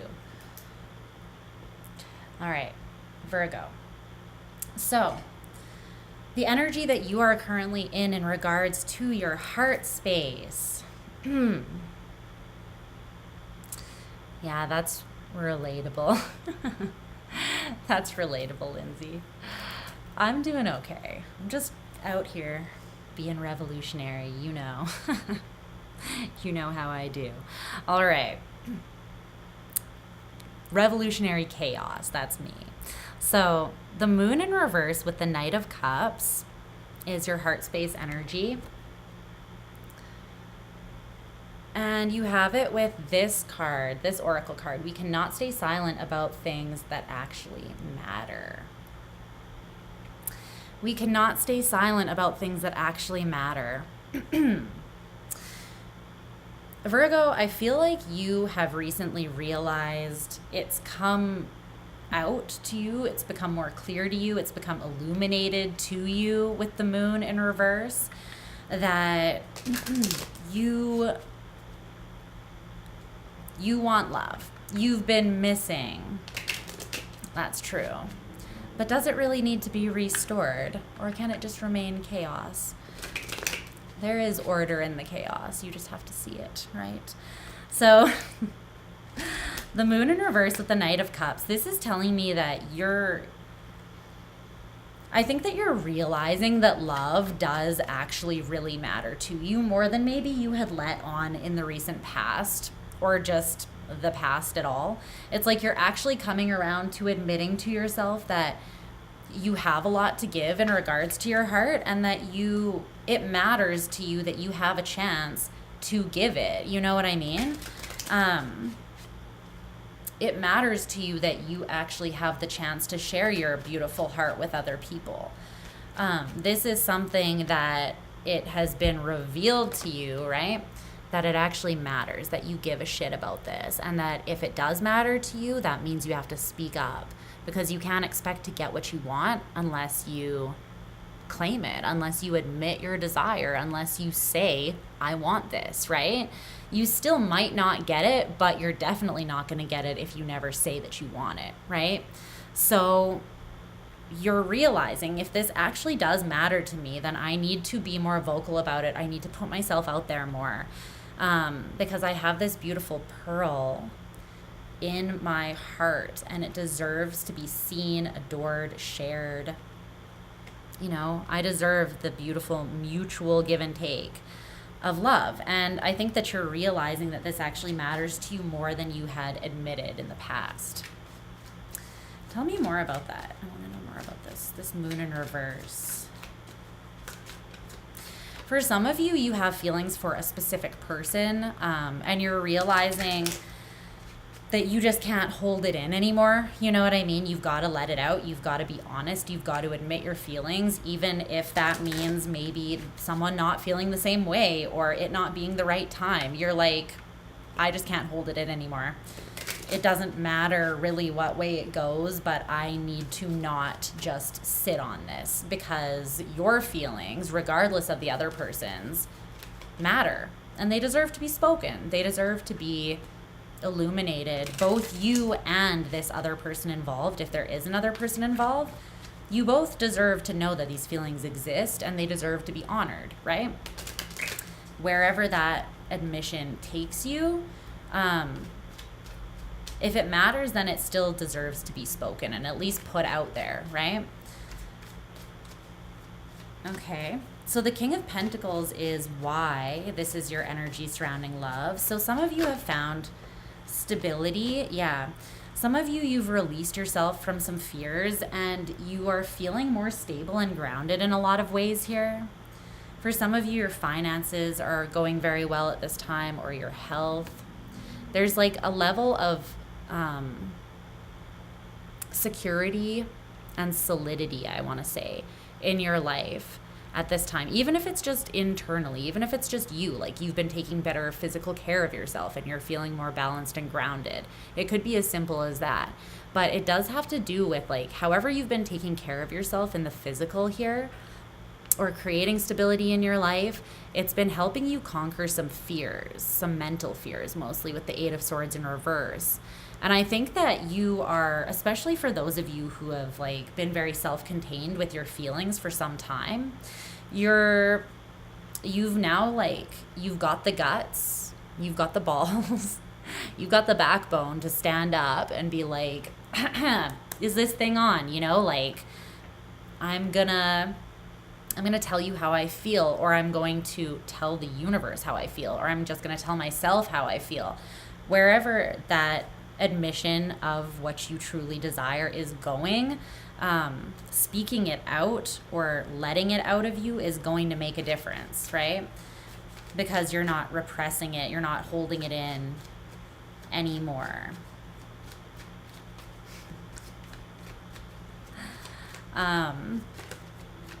What's challenging you to grow or learn at this time is the Ten of Wands in reverse. You're dropping some kind of heaviness, and I think you're realizing that it has felt heavy because you've contained it for a lot of you. You've held it inside, and so of course it's felt somewhat oppressive, right? Tell me more about the Ten of Wands in reverse. The Two of Cups. Some of you have someone specific that you already have a connection with.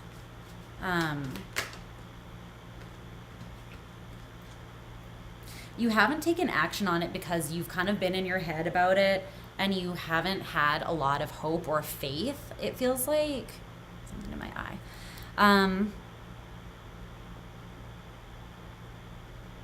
You're being challenged to lean into the feeling of this. The feeling of the Two of Cups is something that's kind of hard to miss because it does feel like perfect balance. It feels like a perfect reflection, and it doesn't have to be an exact reflection, if that makes sense. It's like an energetic reflection, not necessarily a physical one. So it's a balance. It's like you and somebody else integrate seamlessly with one another. Or if this isn't to do with somebody else, then this is you seamlessly integrating with yourself once you drop the heaviness surrounding just admitting what it is that you truly want, what your heart really longs for. Whether that's partnership or a deeper love and understanding of yourself, or just the bravery and openness to pursue your passions, your dreams, your desires, and the things, the outlets, the projects, the dreams, you know, that you want to go after. It doesn't have to be about, again, like a romantic connection. But you're being challenged to release some of the denser energies surrounding this. And I think that that's just literally, it's coming through as it's like you're releasing steam or you're releasing pressure. It's like when a pot is boiling or whatever, it has the lid on it, and the lid, like you lift it off, right? You release the steam. And then it's not so pressurized, like it's just gonna frickin' blow. It doesn't feel as oppressive, right?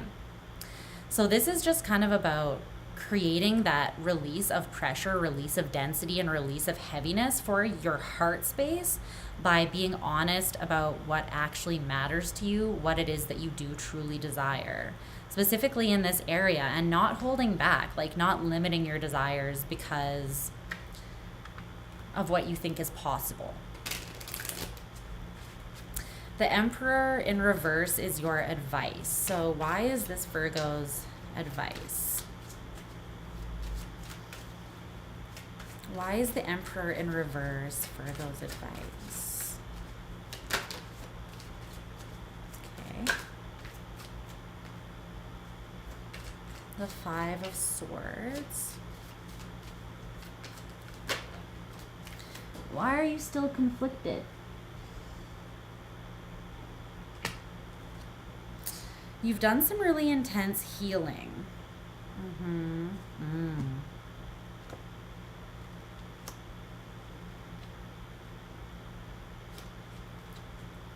Okay.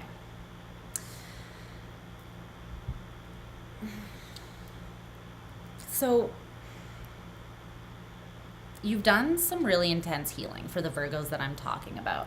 And that's what's guided you to have these major revelations within yourself, where what you do truly desire is becoming more and more clear to you, and you're being more and more inspired and lit on fire from the inside out about that, right? But I think that what's part of what's challenging you as well with these heavy energies is that you've already done a lot of healing, and that healing included you having to walk away with your cute little butt from things that were not emotionally fulfilling or weren't meeting you where you were at.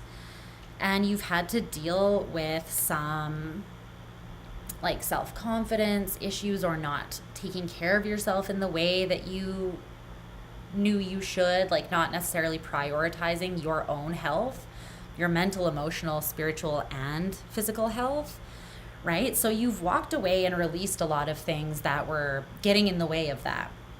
In other words, you've already sacrificed a lot for your own growth and your own evolution. And you've sacrificed this overthinking that I think for many of you did come from love or romantic relationships, and leapt into this beautiful new beginning with the Fool. And so now it's just about, in this new beginning, realizing again and admitting the depth of your desire and knowing that you have the power to go after it and get it. Because the Emperor in reverse is someone who, they have all the power, they have all of everything that they need at their disposal to be the ruler of this kingdom, but they have to believe it and they have to know what it is that they want to conquer.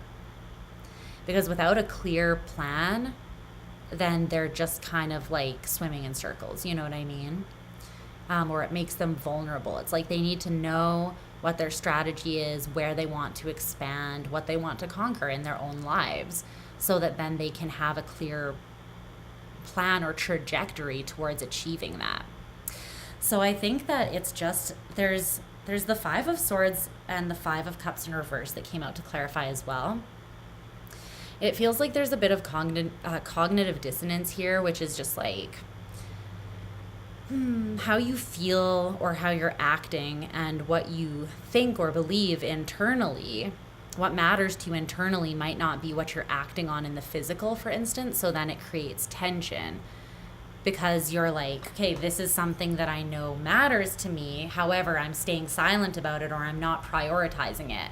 So then those two things create tension that rub against each other and create this discomfort, right? That will eventually need to be alleviated. So how you alleviate that is by, you clarify what your beliefs and values are, what is truly important, what matters to you, and you have to be really honest with yourself about that. And then you're either going to shift your value, you're going to shift your behavior, or you're just going to decide that that particular belief is minimal and just kind of unimportant to you, and that you can deal with the tension of there being that dissonance there, right? So, but yeah, it's again, you know how much you've healed, and for many of you, you've come out of a lot of grief.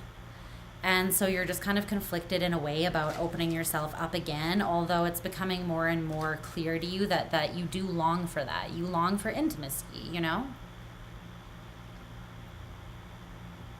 So just take your time, you know, you don't have to rush. Give yourself time and space, like a safe, accepting space to explore your desires and your fears around those desires, because our desire and our fear is always intrinsically connected, right? The things that we desire most are often tied to our biggest fears as well, because we have fears surrounding not getting the things that we want the most, or getting them and then losing them, getting them and then fucking them up, getting them and, you know, whatever the case may be, not feeling worthy of them once we do get them, or whatever the case is for you. So you're just being asked to really sort of courageously look at those things and nail down what it is that you want, because you can conquer it, but you have to kind of just be honest with yourself about it, at least to the extent that you can actually speak that desire out into the universe and have a chance at getting it, right? Okay, we're moving on to Libra. Moving on to Libra. Let's see what's going on for Libra. You're welcome. I hope it's resonating and being helpful for you guys.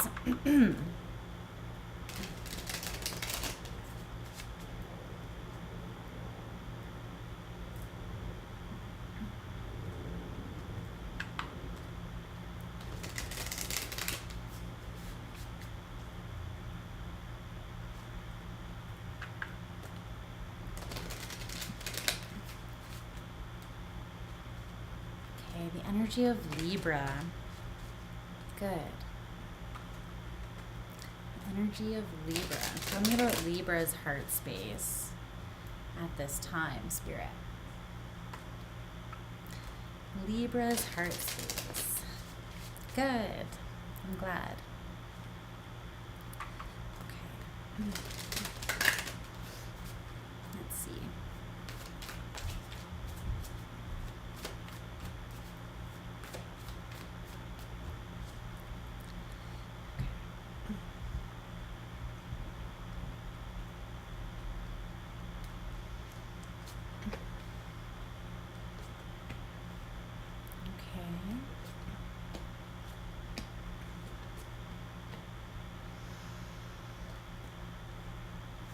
Let's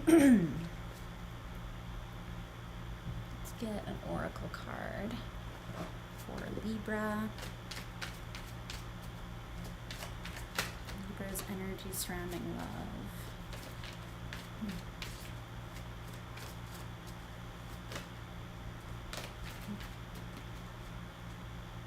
Let's see. I'm receiving your love. Oh, okay.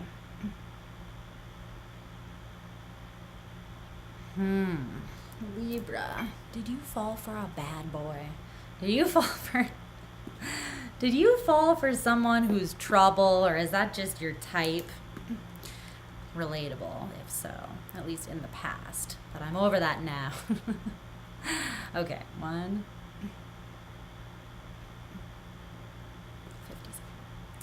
All right, Libra.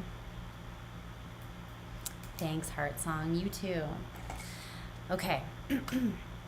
So Libra, the energy of your heart space currently. You have the 9 of Swords. I need more lip gloss. Sorry, my lips are getting dry. 9 of Swords, King of Coins in reverse.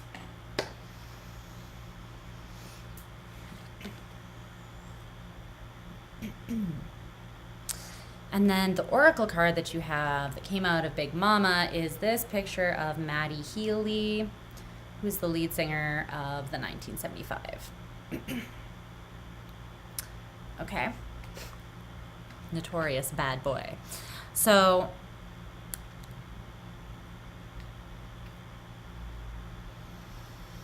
but so pretty to look at. Am I right?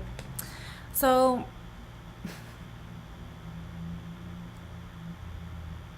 some of you are stressed out about a particular person at this time. This King of Coins in reverse, I feel like, is for most of you not your energy. Okay, let's clarify that a little bit more. Okay. The Page of Cups in reverse. Okay. We're getting emotionally unavailable, but great in bed vibes here, people. I'm just going to call it like I see it. If it's not your message, then check your other placements. But just, yeah, take it how it resonates for you. But for some of you, you have been addicted to or drawn to a very specific kind of person in the past. And unfortunately, I feel like this kind of person is the kind of person that kind of gets you in your head, kind of makes you stressed out with the 9 of Swords. You know what I mean? They might be very charming. They might be very sexy. They might be cute. They might have a leather jacket and a motorbike. I don't know what it is for you that creates that kryptonite, okay? But the King of Coins in reverse and the Page of Cups in reverse, no. This is not what we want in a partner, okay? I feel like you're currently, for some of you, you're stressed out about a situation that is already unfolded or is currently unfolding between you and someone. And this could have been where you saw the potential in someone. It's almost like what do they call those? The fix me up projects, like when you find someone and you're like, they're a project. I can I can fix them up. I see their potential, you know, I see what they could be. Danger, danger. Big red lights and sirens going off here. Yeah, not optimal. So I feel like there's someone here who you're in your head about for most of you. And if this, I feel like for most of you it does involve someone else though. I can't really see that King of Coins in reverse being you. But if it is you, then I feel like you're trying to kind of portray yourself as having it all together and being like a baddie, when really internally you are super anxious because you don't feel stable or secure within yourself. And that is now extending on into your heart space. So it's because there's some sort of personal insecurity then, if this is you, then you're not willing to open your heart up. And maybe it's some of you are going through money issues. Some of you maybe are just not feeling good about your physical health or your body. There's something there that doesn't feel stable in the 3D or consistent. And it's like you might want love or partnership, but you don't feel stable enough to really invite somebody into that in a deep kind of way. So justice in reverse is why you are feeling this way. So whether this involves someone else or not, something happened to you that was kind of shitty here, surrounding the give and take in connections here. Napoleon Dynamite. Oh my God. Oh, I haven't seen that movie in a while. It's hilarious though. So for some of you, you thought you had an agreement with someone, you thought you were on the same page, and you had invested into this collaboration, and you got the short end of the stick. Straight up. For others of you, like for some of you, that's someone very specific that you still have in mind that is stressing you out currently. For others of you, this is just like, this has happened consistently throughout the past because you're a freaking Libra, right? You're usually the more diplomatic person who understands that compromise is the backbone of relationships, right? But sometimes you can be the one that ends up overextending or compromising too much for the sake of being like, yeah, diplomatic, and taking other people into consideration. So for some of you, you're realizing that, or I think really for all of you, you're realizing that your tendency to do that, it actually, you know, it is to your own detriment sometimes. It throws you off balance and you don't get what you truly deserve when you are so quick to do that, right? Okay. There's hairs on me.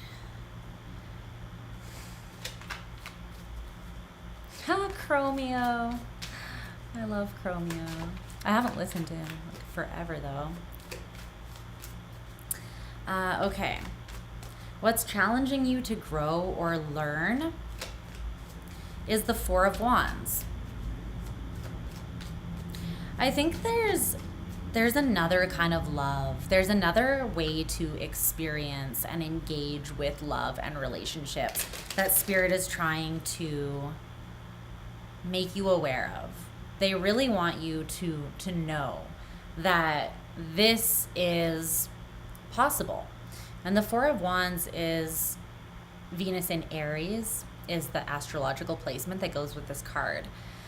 And I talk about it a lot because, well, it's a placement that I have personally, Venus in Aries, so that's why I know this. But also I just think it's very important because the Four of Wands talks about unbridled joy. It talks about the kind of love that is so pure and unconditional and starts within yourself for yourself, that because of that it can extend, and it's the kind of love that feels both secure and safe and consistent and also liberating and freeing. So it's truly the best case scenario of unconditional love, because it does not seek to control, it does not seek to box you in, to cage you in, to change you. It seeks to see you evolve into your highest being, while mutually showing up for one another. But that's possible because you're first showing up in that way for yourself, right? Venus in Aries is about learning how to unapologetically love yourself and prioritize yourself first and foremost, because you know that ultimately that's the only way that you can truly give to the greatest extent to other people, is when you give to yourself first. Then you have more, right? You fill up your own cup, then there is something to overflow. When you don't fill up your own cup, you're trying to fill other people's cup with your empty cup, and it just doesn't work, right? So you're being challenged to understand that this whole new way of engaging with and experiencing love exists, but it starts with you, which might feel very foreign to you, you know, because of the way that you normally function. The Ten of Swords in reverse is your advice. So there is wanting to be like a cleansing out of especially mental energy here, I feel. If you've been holding on to any sort of betrayal, just really overthinking it and going over and over it in your head, like this should have never happened that way, or having those conversations in the shower with yourself, like I would have said this to that person, you know, and this is like something that happened like 5 years ago, you know, you're like telling them off in the shower, having these conversations. I feel like there's some sort of pain or a sense of like betrayal that is almost being extended here, because you keep on thinking about how unfair it was. Anything else for the advice for Libra? So there almost needs to be a mental clearing, a mental cleansing, maybe an energetic cord cutting or clearing of your energetic body or your aura to release any remnants that you're still carrying that are just not serving you here, of past disappointments. Yeah, judgment. It's time to make a judgment call here from this new space of empowerment.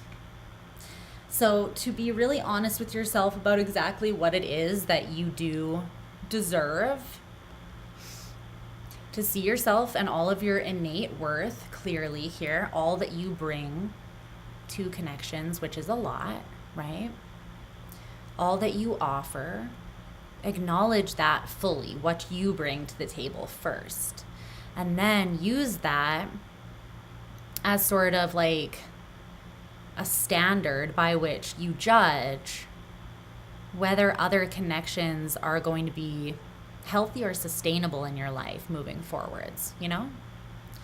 I think that you're really learning how to set more solid boundaries based on self-respect and self-love and just caring for yourself in a way that maybe you haven't for quite some time or ever, right? Some of us, it takes us most of our lives to realize how to do this too, I want to point out. So you're doing a great job. No matter where you are at in your life, no matter how old you are, no matter how much you've been through, no matter if you're single or in a relationship, it really doesn't matter. If you're doing this work, then you should be proud of yourself because you've come quite a long ways.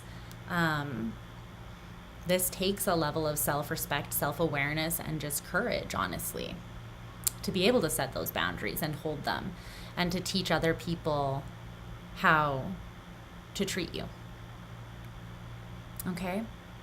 So, but in order to see yourself clearly and to have those strong boundaries that you can set, you kind of need to release the pain of the past, so that you're not projecting that unfairly onto, it's like, so you're not projecting the past onto the present and the future, ultimately, right? Because that's not really giving you a clear perspective of you or the other people that you're dealing with. So that's something that you guys are definitely learning at this time, but you're doing an awesome job, Libra, so keep it up. Keep it up, my loves. Okay. We're moving on to my Scorp fam. Where are my Scorpio babies at?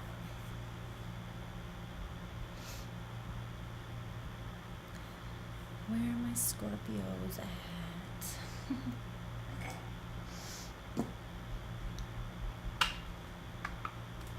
Yeah, you can only meet another to the degree you've met yourself. Exactly. You can only extend something to another that you have gotten to know and acknowledge exists within yourself. Otherwise, you're trying to give something that you don't even know or believe that you hold within you. You know what I mean? It's just not going to work the way that it's supposed to. Triple stinger. Damn. That's intense. I'm essentially that too, though, because I'm a Scorpio rising with my Pluto in Scorpio conjunct, like right on top of my rising. So that's a triple stinger energy too. Love that. So yeah, I definitely feel that for you. Okay. Scorpio. Tap me into the energy of Scorpio, Spirit. What does Scorpio need to know about the state of their heart, their energy, and their heart space at this time?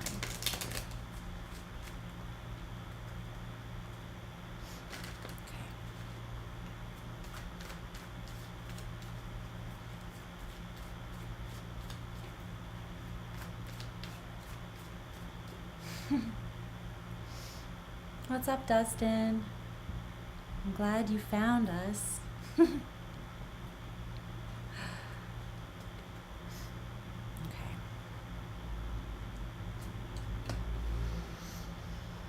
Okay.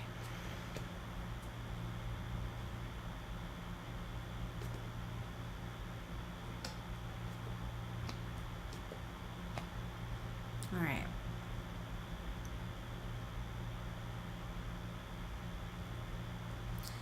Let us get an oracle card.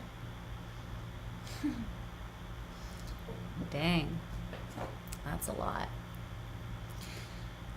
I am also, well, I'm a quadruple Cappy. Capricorn, Mars, and Stellium. Good times. That is a lot of power. Triple Scorpio, triple Taurus, and triple Cap. The power. All right. Give me an oracle card for Scorpio, please.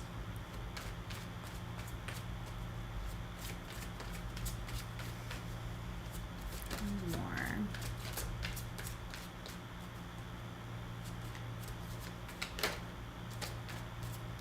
Scorpio, why are you hiding from me? Why aren't you telling me?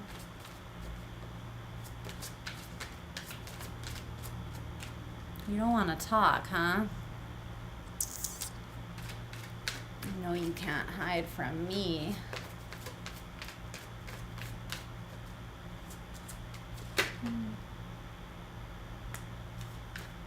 There we go. All right.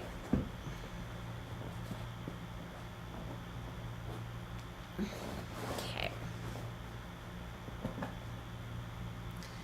Let's see what's going on with Scorpio here.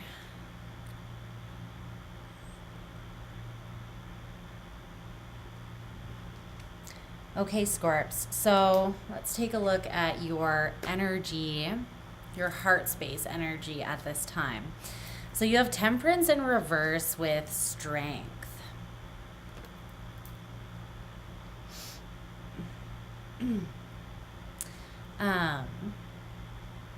With this oracle card, which says you often feel tired, not because you've done too much, but because you've done too little of what sparks a light in you.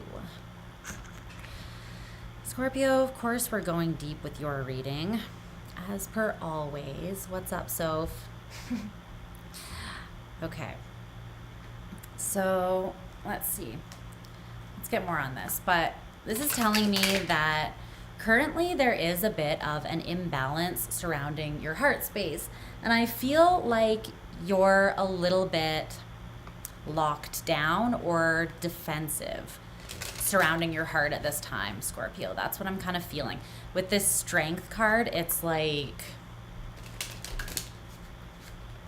it's kind of like, you know, you have a lot to give. You know, you have, I mean, fixed water, you have a lot to give in regards to your heart, in regards to love. When you are emotionally invested, yeah, on the split, the Queen of Cups, you give unconditional love, loyal love, like ride or die. I'm not going anywhere. You have a body to bury. I'm out back with my truck kind of vibes, you know, that's Scorpio. The only thing is that when we do get hurt, because we do give so much and because we give so fully, right? It can throw us quite off balance and take us a little longer, I feel like, to heal or to regain our balance. Because every time we have to kind of go through that deep process of acknowledging the depth of our feelings, the depth of the pain, the depth of the whatever, the trauma, the rejection, the abandonment, whatever it is. Bye, Linz. And then we have to go through the process of transmuting that pain into power, right? Before we feel strong enough again to let people in. But when we are feeling off balance, we can sometimes use this strength to shut other people out or to keep other people at arm's length in regards to our ooey gooey insides, which we never like to admit that we actually have, but we do, right?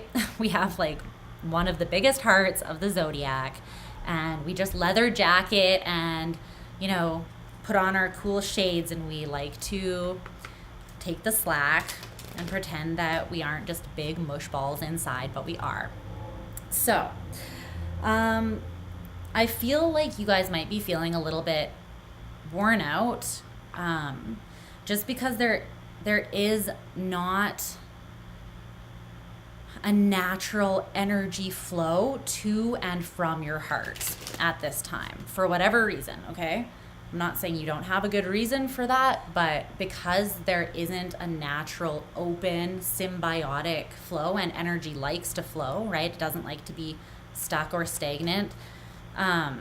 You might be feeling a little tired, and not, like this card says, not because you've been doing too much, but because you actually haven't been connected enough to your heart, which does spark that light, that inspiration, that love within you, right? So it's like, because some of you have felt a little bit imbalanced or thrown off by some sort of betrayal or pain, you almost put up your guards to go through the healing process, but you might be feeling a little bit tired, yeah, or just unmotivated, because you're like, I haven't done a lot, and I know that in regards to my heart right now.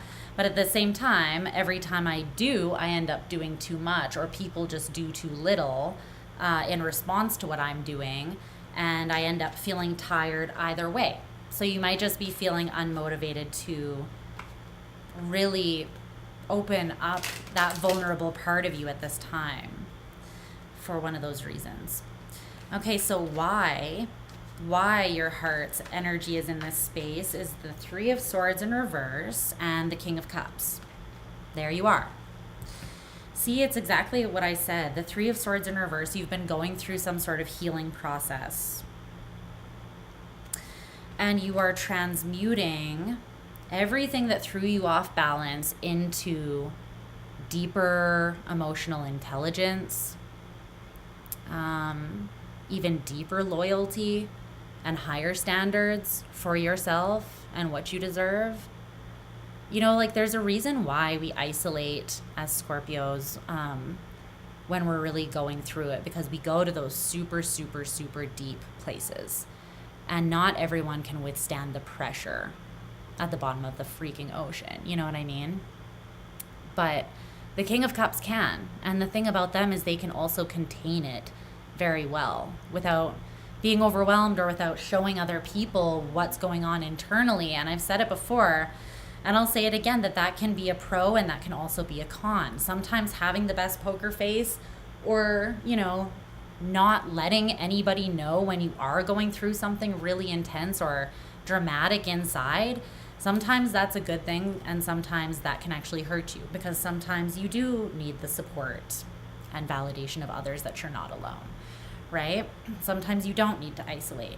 But regardless, I do feel like, yeah, you're in this space because you've been healing and you've been leveling up emotionally. Some of you have been learning a lot about yourself and how you work, how you process through heavier emotions, how you do extend yourself in relationships. And I feel like there was some sort of mental conflict as well. Yeah. That you've been needing to work through with this Five of Swords in reverse in order to actively and feel like you're balanced and healthy and taking steps forwards in actually, you know, starting to date again. Maybe you felt like you went through some sort of pain and it created this sort of conflict in your mind for whatever reason that you need to kind of process and work through before you feel ready to let somebody in again, right? It's almost like you're healing and integrating the lessons from this pain. That's essentially shadow work, and that is how we become this more emotionally evolved version of ourselves. It's by acknowledging the depth of everything that we're feeling and the growing pains of healing, and then that turns into power, right? Hi, Luna. Come here. Come here.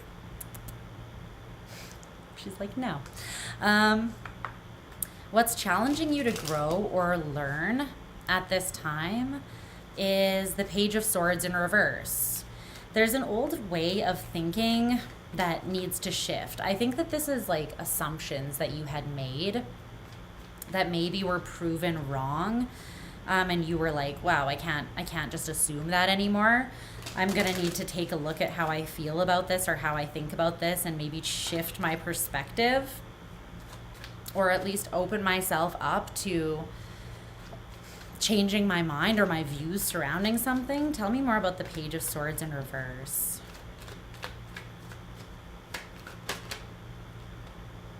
Yeah, the Chariot in reverse. It's like there's been a higher perspective with the Hanged Man in reverse that you haven't been seeing, that's trying to make its way into your integration process right now. The Page of Swords in reverse, the Chariot in reverse.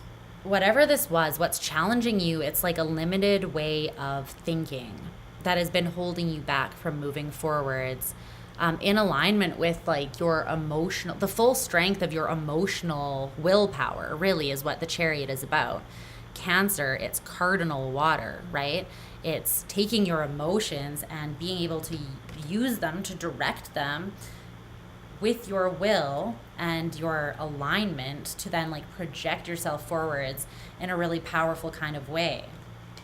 But I feel like you were missing some sort of, it's like you felt like you were missing a piece of the puzzle here. And where you were missing those pieces, you were just kind of making assumptions for what you weren't really certain of. But I feel like how you're being challenged at this time is you're realizing that some of the assumptions that you made about things you didn't really know for sure, those assumptions were not necessarily correct, and they were actually kind of limiting you. Okay? Your advice is the Eight of Cups in reverse. So tell me what that's all about. What's the Eight of Cups in reverse?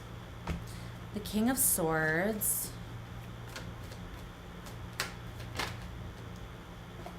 The Ace of Coins in reverse.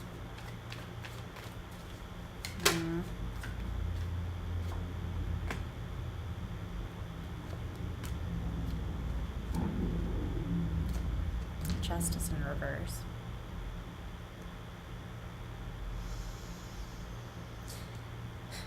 Well, I think that there's something that isn't very fulfilling to you that you haven't let go of or fully released yet. But with the Page of Swords and the Eight of Cups next to each other in reverse here, I feel like it's not necessarily something, I feel like it's a way of thinking that leads to a lack of emotional fulfillment. So for some of you, you were assuming that you could or could not have something, right? And it was an assumption. Maybe you've been assuming that because of your, just for an example, your emotional intensity, your highs and lows, your need to sometimes isolate or have time to yourself, you know, just as much as your intense need to really be close and intimate with someone else, right? You have all of these very complex parts of you that kind of are, all of those things are necessary for you to function well. So you might have just had experiences with people that didn't understand you or weren't interested in giving you what you truly need or getting to know what you truly need so that they could show up for you. You might have just assumed that you're always going to be the one that's more loyal, more understanding, more emotionally mature or intelligent, you know, whatever the case may be. And therefore, you're always going to be the one who's capable of loving deeper in a relationship. But that's not necessarily true. You know, I think that what you're walking away from here, or being asked to walk away from, Scorpio, it's a perspective that has been limiting your emotional fulfillment. It's not actually a thing, a habit, or a person, I don't think, that you're holding on to that has been making you emotionally dissatisfied. I think it's more your perspective on love or on your heart itself. Because with the King of Swords, it's like you are here and you're like, nah, I got it all figured out, you know, fixed air, right? I've got the answers. So I don't need to be open to a new perspective coming in because I already know, right? It's this idea that you already had formed about love and about the part that you play in relationships and the part you're always going to, or again, what you can have and what you can't have. There's something about that coming up here. Because you see yourself as being very evolved and very strong, right? And you are. You have the King of Cups, the King of Swords. Mentally and emotionally and in spirit, you are strong, Scorpio.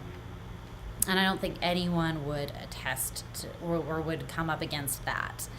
But the thing is, it's almost that like your fixedness in the way that you've been thinking about something has been blocking something that you actually do deserve, something that actually is for you and potentially part of your destiny or your path in this life. But if you're super set on a way of perceiving things or a way of thinking that doesn't include this being a possibility, then you're probably going to miss it if it comes your way, right? Because at the bottom of the deck is the Eight of Wands and the Wheel of Fortune with the Hanged Man. That higher perspective that you're needing to integrate. See, there's something here, like I said, that is very much in alignment with your fate, with your destiny, with your purpose, however you want to look at it, your karma. And it wants to shift. It wants to, this energy wants to come flooding in. It wants to move quite quickly towards you. But it can't do that unless or until you kind of integrate this new way of thinking. What is the new way of thinking that Scorpio needs to integrate?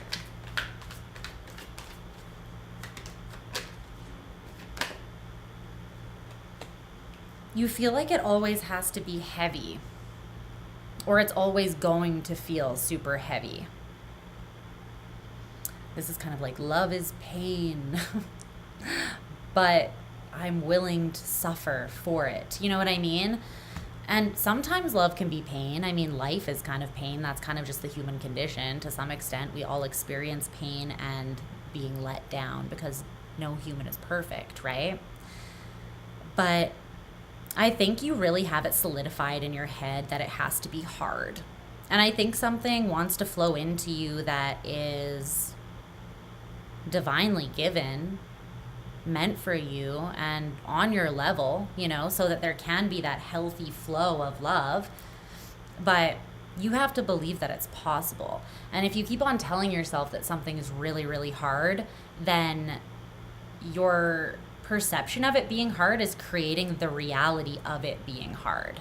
Because how you perceive something is how it will be, right? For you, not necessarily how it actually is. Huge thing of cat hair on my boob, no big deal.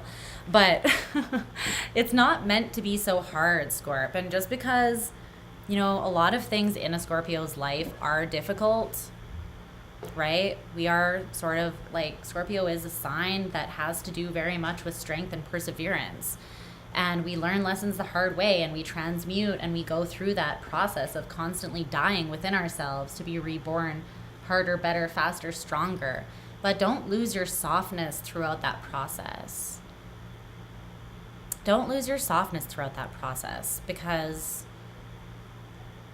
there are tender and beautiful things that want to come to you, but they're not going to be able to find their way to you if you are hardened, or if your perspective on love has kind of like crystallized it in a sense where it doesn't have room to evolve or to surprise you in a positive way, right?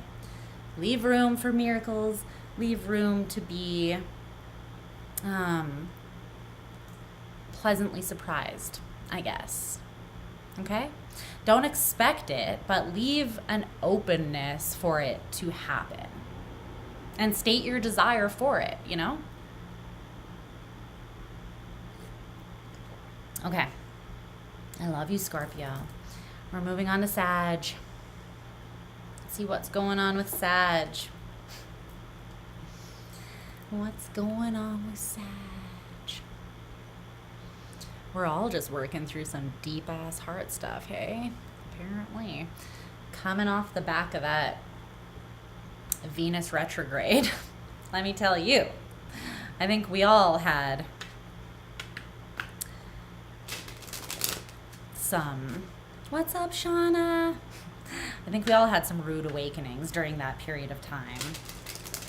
Just speaking for myself anyways, but damn, it didn't come to play. All right, what's going on? Whoa, what was that? The Six of Pentacles generosity wanted to fly out. We'll see if that has anything to do with your reading. Let's see. What is going on with Sagittarius spirit? Sagittarians heart space. What do they need to know? What do they need to know?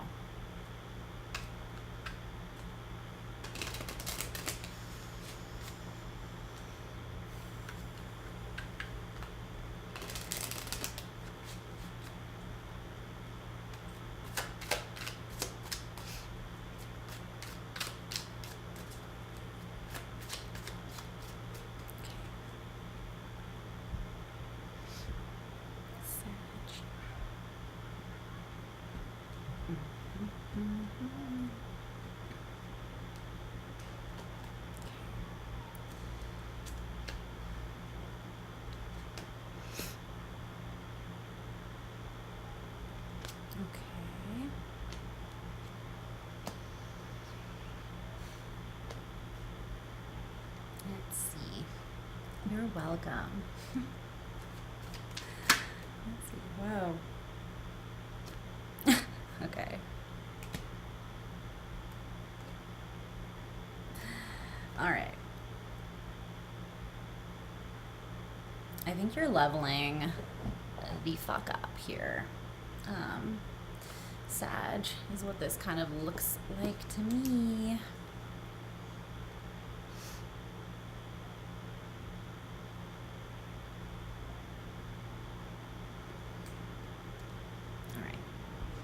So, Sagittarius, your heart's current energy. So you have the Six of Swords, the Queen of Swords, transition and perceptive. And then you have this card, stacks on stacks on stacks from Big Mama. Okay.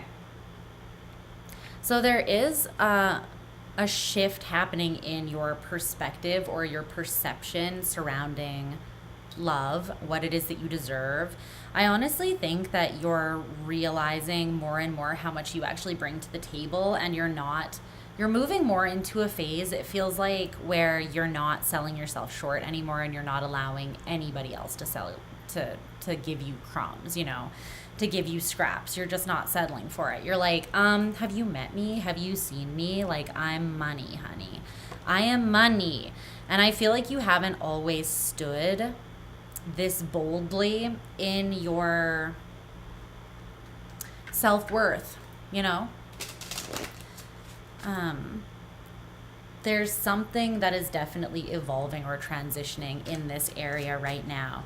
And I feel like your whole perception is shifting. So let's get more on that. And why this is happening is the Seven of Cups choices in reverse. It's because you're not emotionally confused. You were maybe, or maybe you have had a lot of options. That your energy might have been scattered maybe, or maybe someone made you an option and that made you see yourself very clearly because you got to the end of yourself and you were like, no. That's what we're not gonna do. We're not gonna treat me like a fucking option. Not today, Satan, you know what I mean? Like, that's just not happening. So it's like if somebody else wasn't choosing you, you're choosing yourself. Unapologetically. So tell me more about this.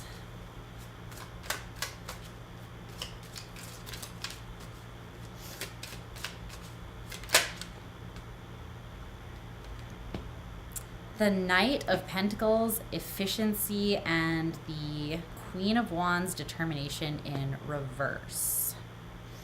The Judgment call. Yeah, Judgment's at the bottom of the deck here. You're definitely making judgment calls.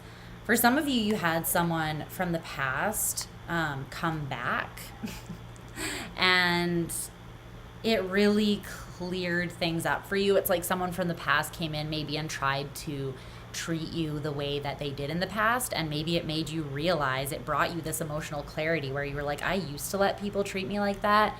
Not anymore. No, I actually understand my worth now, and I'm truly like invaluable, and anyone who does not see that does not deserve me, because it's not up to me to prove to anyone my worth. If they don't see it, then that's their loss.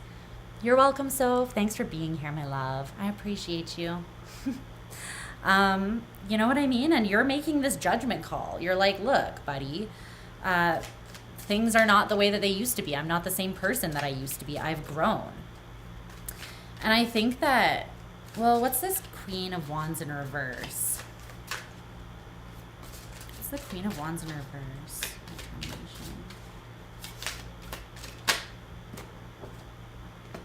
Yeah.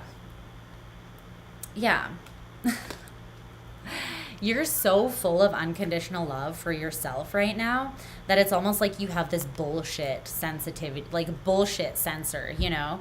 And if someone comes too near you that is not able to either give or receive the love that you deserve, it's like your bullshit meter goes like beep, beep, beep, beep, beep, beep, beep, beep, beep, beep, and you're just like, who goes there? You know, like you're really, I feel like, protecting the growth that you have made happen for yourself. Because you realize to let something back in that just does not vibe with where you're currently at would mean you having to sacrifice that higher vibration just to go back to a place where you weren't happy and you got taken for granted maybe, you know? And you're not willing to do that because you've reached a more expansive and abundant state within yourself.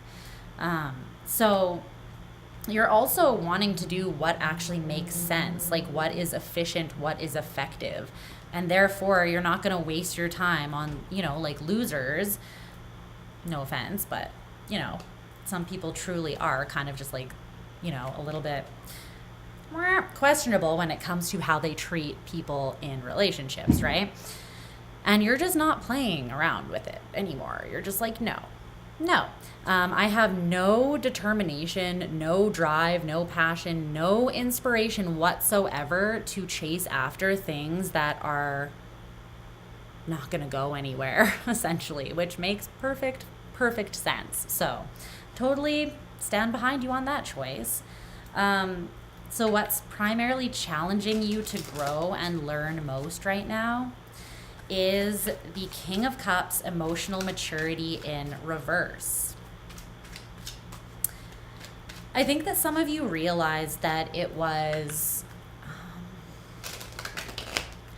like you almost had a little bit of a sense of naivety where maybe you wanted to see the best in people in the past, It could have been that, or it could have been that you just didn't have a deep understanding of your own emotional world, like your own internal landscape, your own needs within a relationship. Maybe you weren't crystal clear on what you do show up and offer in relationships. And then without that clarity on what it is that you bring to the table, you didn't have clarity on what it is that you should accept in return either. You know what I mean? I feel like you've been going through a phase of emotional maturity, like maturing. And I feel like it was you recognizing that maybe you did need to learn more about your emotional landscape, right? That led you to shift your perspective or make this sort of transition in the way that you think or approach love. Tell me more about that King of Cups in reverse. Let's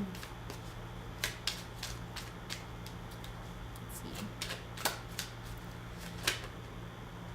You could have also felt like, for some of you, if you didn't feel like you needed to emotionally mature or to get to know yourself more, some of you, you just realized that you were hanging around people or that you were letting people close to you.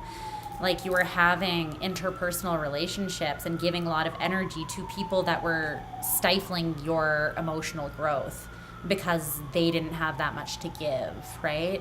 So you couldn't really grow within the confines of those relationships because they could only grow so far and you could only grow as far as they could grow, right? So for some of you, it's that. It has to do with that. But yeah, you're going through a massive transition here. The Death card came up and you're just letting go of whatever, it's like whatever was on the fence about you. I feel like you're kind of making a bold statement here energetically or maybe even physically. You're like, if you don't see me for who I am and the worth that I inherently hold, then I just need to keep on transitioning and you're not really part of my journey. You know what I mean? You're trying to be you're trying to be decisive about this to avoid heartbreak that it feels like in the past maybe was a blind spot for you. It's like it slipped past your intuition because you have a naturally generous nature about you. But you might have found yourself generous towards people that only took you for granted. And so I feel like you've been inspired to grow, to learn more about yourself so that you can protect yourself more and get what you're actually worth. Your advice is the Five of Pentacles, need in reverse. The Ace of Cups, rebirth, is clarifying here. One more.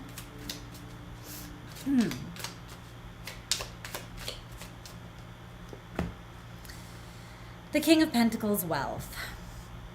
I mean, yeah. So your advice really is that to fully bring yourself out of the cold, quote unquote, or just feeling like you might be lacking in some sort of area, like essentially to be in your most empowered state.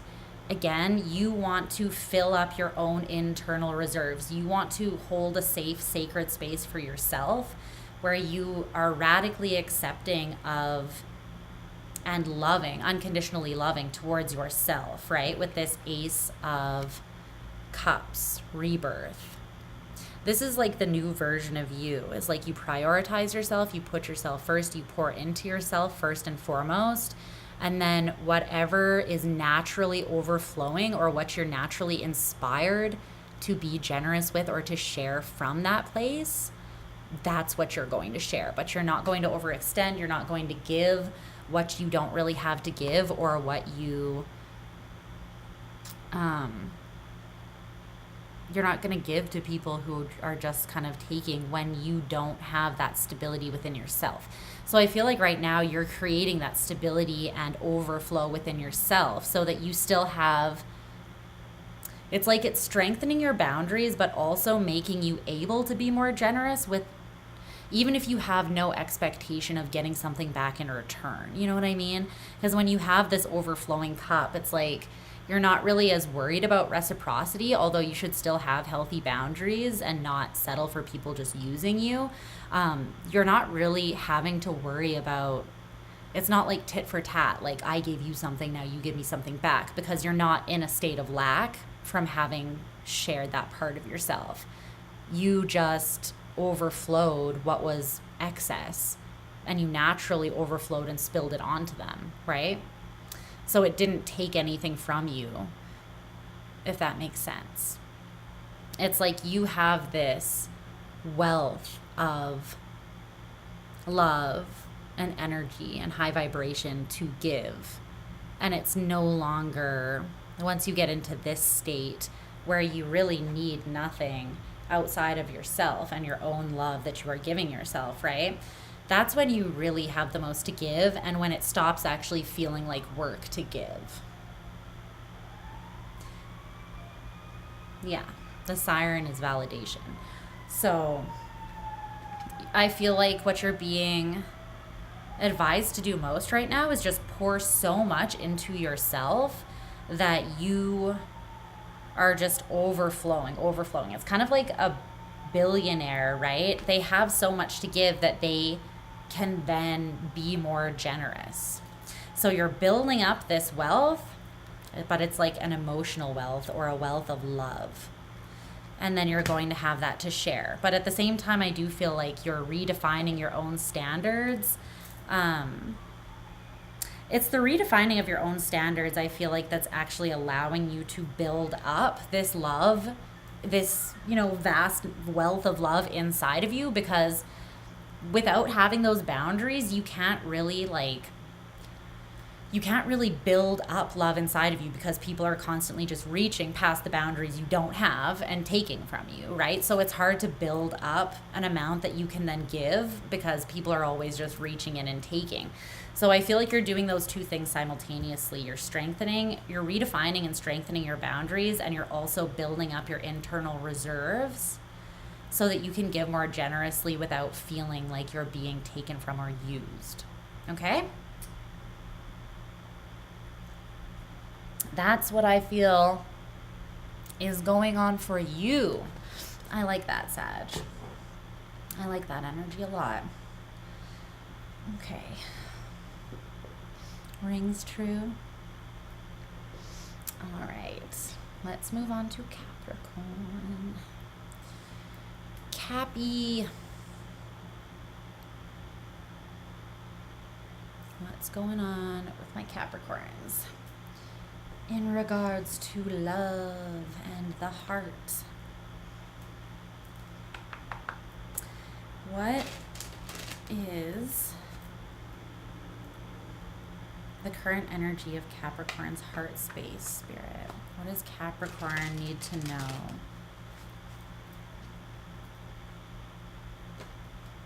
about their heart? I feel like my AC is not on. I can't hear it running.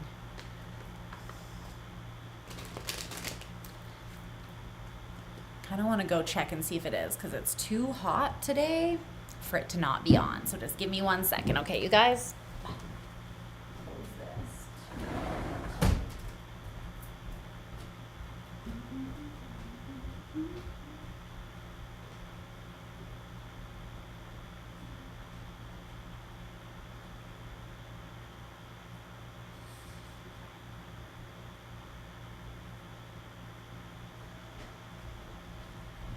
All right, there we go.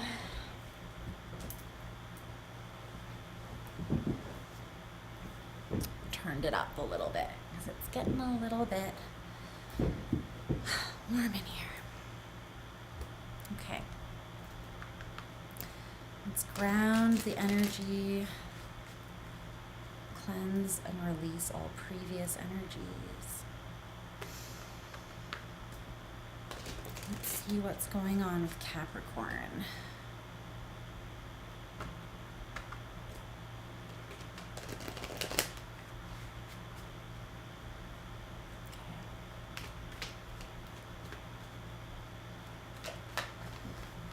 It might be. Let's see. Tell me about Capricorn, Spirit.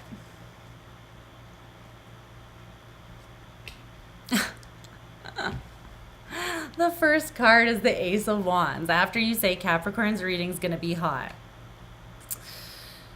Literally, the Ace of the Fire suit comes out. So, yeah. Okay.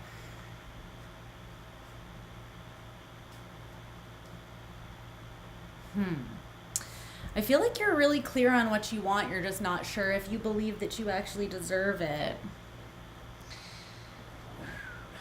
We gonna talk about it. Give me a clarifier, please, for Capricorn's heart space energy.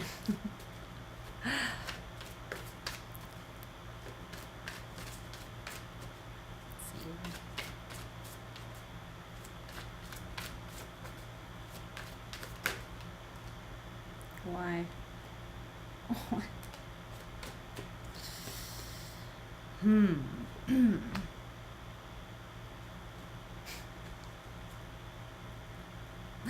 At the bottom of the deck.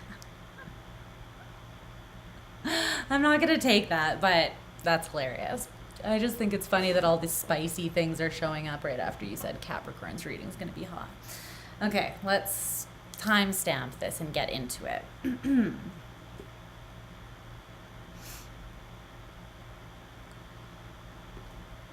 Okay, Capricorn. So let's take a look at your heart space energies and where you're at in regards to love. So your energy in regards to love right now, you have the Ace of Wands and the Three of Cups. And you also have this card, which is from Fight Club. Why is it doing this? Where he says, you met me at a very strange time in my life. You met me at a very strange time in my life.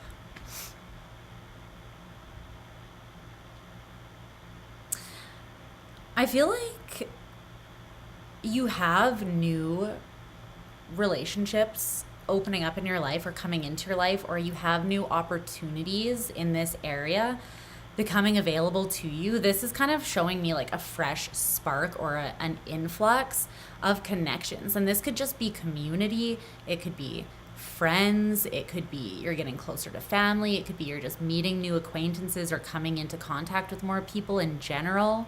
Or it could be a romantic. It's whatever the case may be. I do feel like there is some sort of fresh energy surrounding your relationships at this time.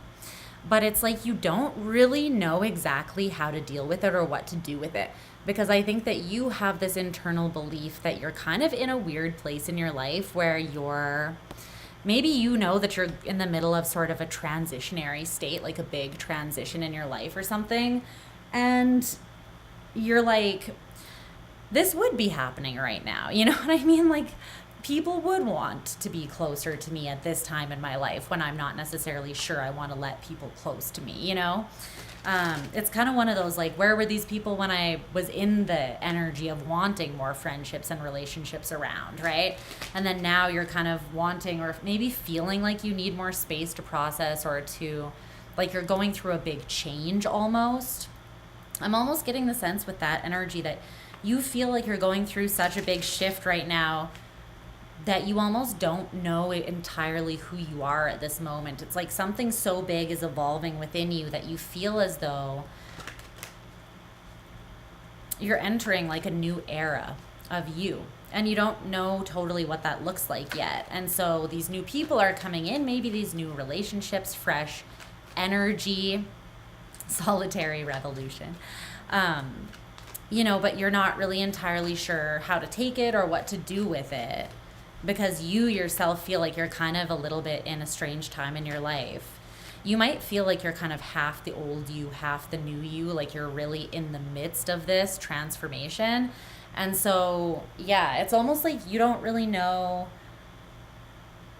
how you even what you have to give, or how you show up in relationships right now. It feels like it's like you might know how you normally show up in relationships, but I feel like whatever is transpiring in your personal life right now, and I feel like it's something in your internal world that's shifting, it's changing the way that you view relationships and your engagement with them, what you have to offer, all of that. So why this is your energy regarding love is the Two of Wands. You are at a crossroads. Like I said, there's a shift taking place, and I feel like the trajectory that you've been on, like you've been trotting along, right? And now you're at a fork in the road, and you're going to shift your trajectory because you have to pick one path or the other, right? It's interesting on this card because one of the wands has like these shackles on it and is somewhat limited, and the other one is free, right? Not attached to anything. So I almost feel as though you're entering a time in your life where you feel more free and more liberated within your connections to people. But I feel like you haven't, it's almost like you feeling more free and inspired within your connections is kind of just like a side effect of this shift that you're going through on a grander scale. You know what I mean? It's just like something that's kind of happening as a result of the other shifts that's going on within you. And so you kind of feel like you're still at this turning point, which is why things feel like maybe a little weird or up in the air.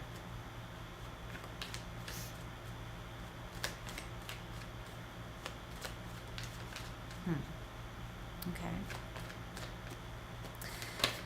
What's challenging you to grow or learn right now is the Page of Pentacles in reverse.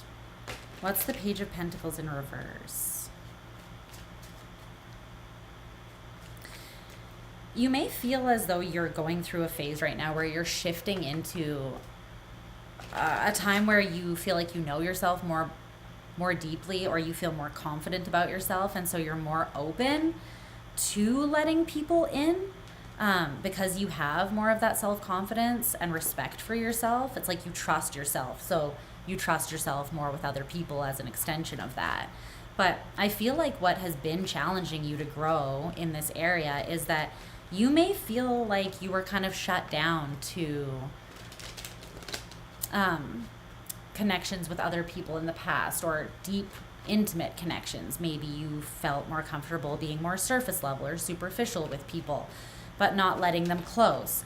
There's something here that's challenging you, is like with the Page of Pentacles in reverse, it's almost feeling like you missed opportunities, or you didn't make yourself available to experience certain things, essentially. Clarify that Page of Pentacles in reverse. And I feel like you don't want to feel left out. You don't want to feel like you're on the outside looking in.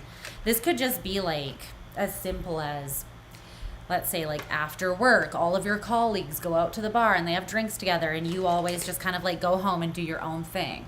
But then you sort of feel left out of that whole dynamic, right? And so you're feeling like you want to start putting yourself out there more, so that you can make deeper connections, so that you can feel more involved and more engaged. Could be something like that. Okay, your advice is the Ten of Cups. Dream big, my friends, dream big. I feel like this is like shoot for the stars energy, honestly. You are feeling more empowered in yourself, and that's opening up a whole new world of possibility, honestly. I think that this is kind of like opening the floodgates for you, honestly, Capricorn. It feels very much to me like you're moving into a phase of life where you're just going to have so much more passion and inspiration within your connections. You're going to have reasons to celebrate. You're going to feel like you're part of something bigger than you, and you're going to feel seen and, you know, like a valued part of whatever that dynamic is, that bigger dynamic. You're going to feel like you have people in your life that depend on you, not in like that you have to be responsible and have this sense of obligation kind of, but like they believe that you are a person that is worth knowing genuinely, and they want to know you. They want to get close to you. They want to spend time with you, you know? Yeah, I feel like you're opening yourself up to a lot more fulfillment in relationships. Tell me more about this 10 of Cups, please. Room for miracles is always a good idea.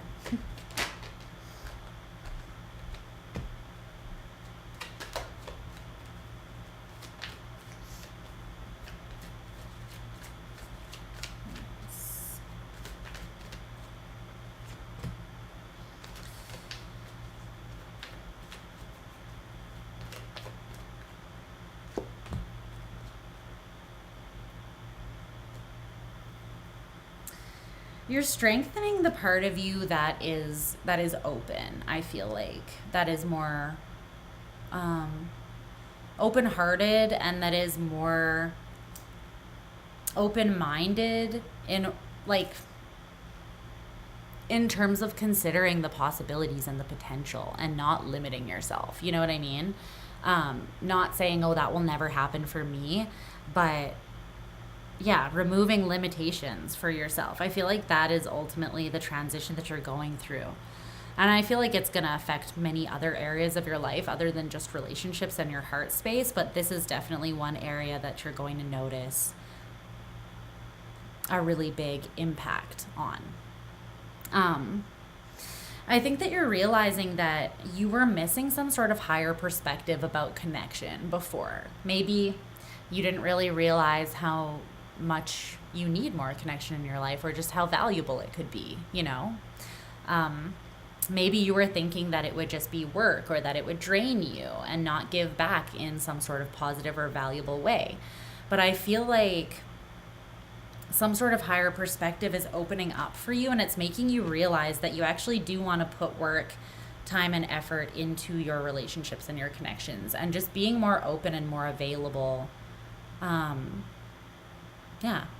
to connect and interact with people around you that you could potentially end up building something really solid with. It's kind of like the idea, like we all start out as strangers. You know what I mean? You want to have a soulmate, you have to kind of be open to engaging with strangers. You have to be open to seeing the possibility and the potential in from like ground zero. You know, it's not like your soulmate's just going to ride in on like this white horse and like blow a horn in your face and be like, I'm perfect, I'm your soulmate, and here I am, let's ride off into the sunset. It's like you're gonna meet them and they're just gonna be a stranger, another stranger at first, right? And it's your openness that is then going to in part determine where that relationship can actually go, right? Because if you don't allow it any potential, then it's not going to have any potential. It's not going to have any room to grow. You kind of have to believe that there can be room to grow, and you have to be open to the possibility in, magic occurring in that stranger that you just met at the coffee shop yesterday. There is potential that that could grow into more, but there needs to be that element of hope. There needs to be that element of openness, right? So I feel like those are the things that you're kind of transitioning into, more of an openness. You want them to just break through the wall and find you in your fortress of solitude. I know, that would be nice, hey? I wish. I wish. All right. We're moving on to Aquarius. I think that that's awesome though, Capricorn. I think that you are Kool-Aid man. Oh no. Yeah. I just saw a meme about that the other day, and I was like, wow, I forgot Dane Cook existed. But yeah, it's some pretty powerful work that you are doing, Capricorn, so keep it up. It might feel uncomfortable. It might feel kind of weird. You might feel like you're kind of in that in-between phase, like I said, between two very different versions of you. one that is kind of like Fight Club, if you've seen Fight Club. If not, you should watch it because it's one of my favorite movies of all time.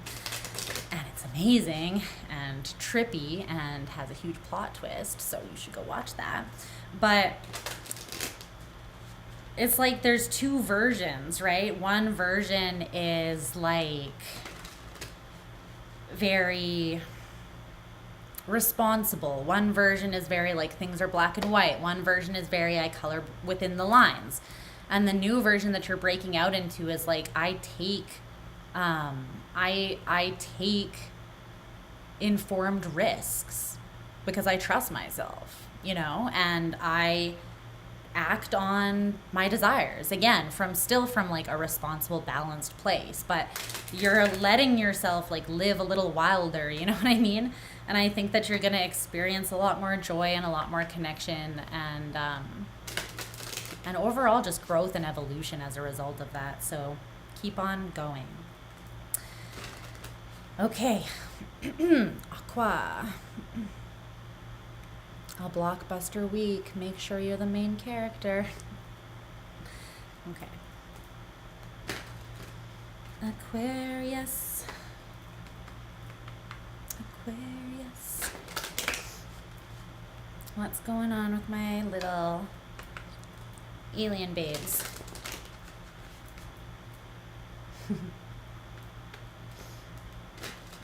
Okay. Tell me about Aquarians, heart space, energy, spirit.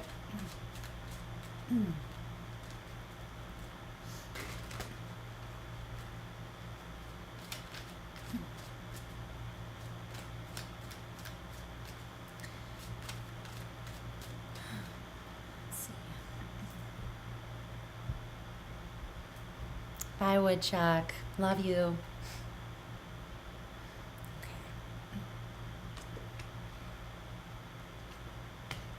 Ooh. What's this, Aqua?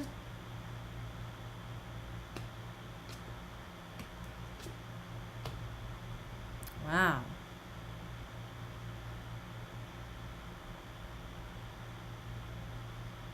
Wow, wow, wow. Okay. Something pretty big's going on for you here in regards to your heart, I feel like. Get an oracle card for Aquarius.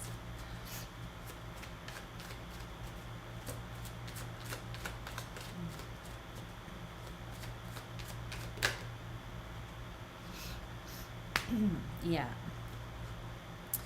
Exactly.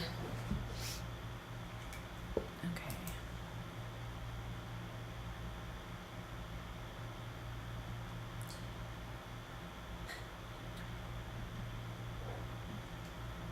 All right. Okay, Aquarius. So, what is going on for you in regards to love and your heart space currently? Your energy in regards to love right now is the Four of Wands and the Lovers, which I've got to say is just chef's kiss, beautiful here. And you also have this oracle card that says self-love and narcissism are not the same shit. So, I think that self-love is truly like the name of the game for what you're going through right now in regards to your heart. And I think that there's a level of liberation, there's a level of integration, and an overall harmonizing effect that is happening within you as a result of this. For some of you, you have dealt with a narcissist or with, like narcissistic abuse or just people who have narcissistic qualities. I'm pretty sure pretty much everyone on earth has dealt with this because that's the real fucking pandemic, let me tell you, is narcissists in this world. So you could have dealt with someone who had sort of that very unhealthy relationship to self. that they projected onto other people.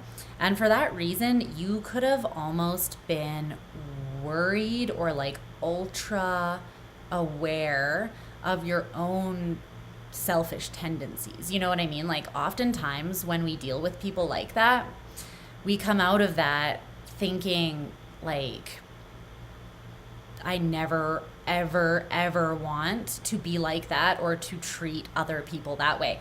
So we can become like hyper vigilant and afraid almost of loving ourselves because we never want it to be what we experienced with that other person who was engaging with us in such a toxic way, right? Especially if you are a compassionate person, if you're an empath, if you are a healer, you know,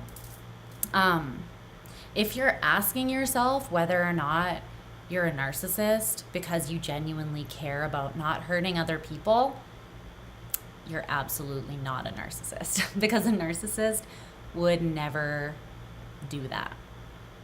You know what I mean? A narcissist would never question because they don't care about other people.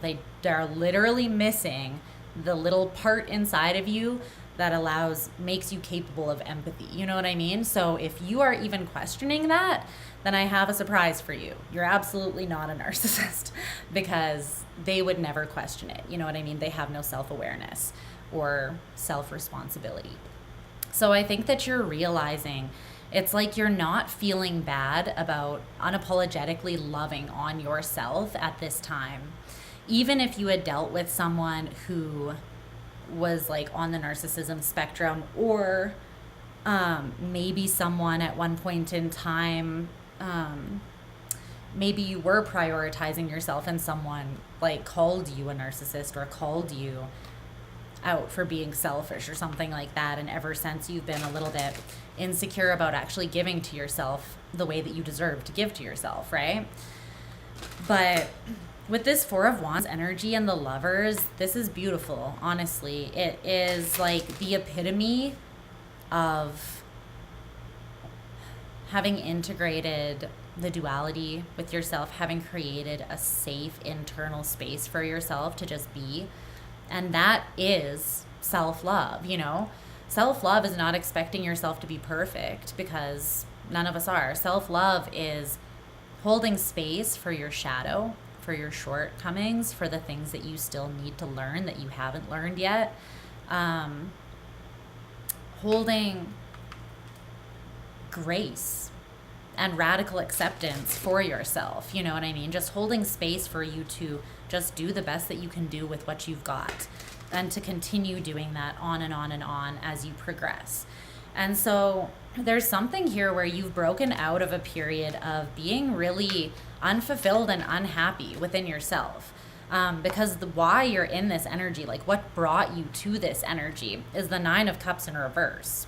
So this is telling me that you were really unhappy and unfulfilled within yourself at one point in time. So much so that it drove you to, you know, you knew that something needed to change. You knew that you needed to start treating yourself better, or start letting more things in that brought you joy, or that, yeah, fulfilled you on a deeper level, brought meaning and purpose to your life, right? But the Nine of Cups is about being individually, independently, like, fulfilled within yourself through the filling of your own cup, through understanding your own worth, your own value, what you bring, you know, and not what you bring with like a certain set of skills, or what you bring with you when you're really exerting yourself and working hard to prove your worth, just what you innately bring with you to the table. So I feel like for a while you were disconnected from that. You were disconnected from your own self-worth. But I feel like there's been a big transition where you're coming back to yourself and you're really pouring into yourself. And you definitely have realized that self-love and narcissism are nowhere near the same thing, because narcissists don't love themselves at all. You know, they're so insecure and full of self-hatred that's why they treat other people the way they do, right? It's not actually an inflated sense of self-love.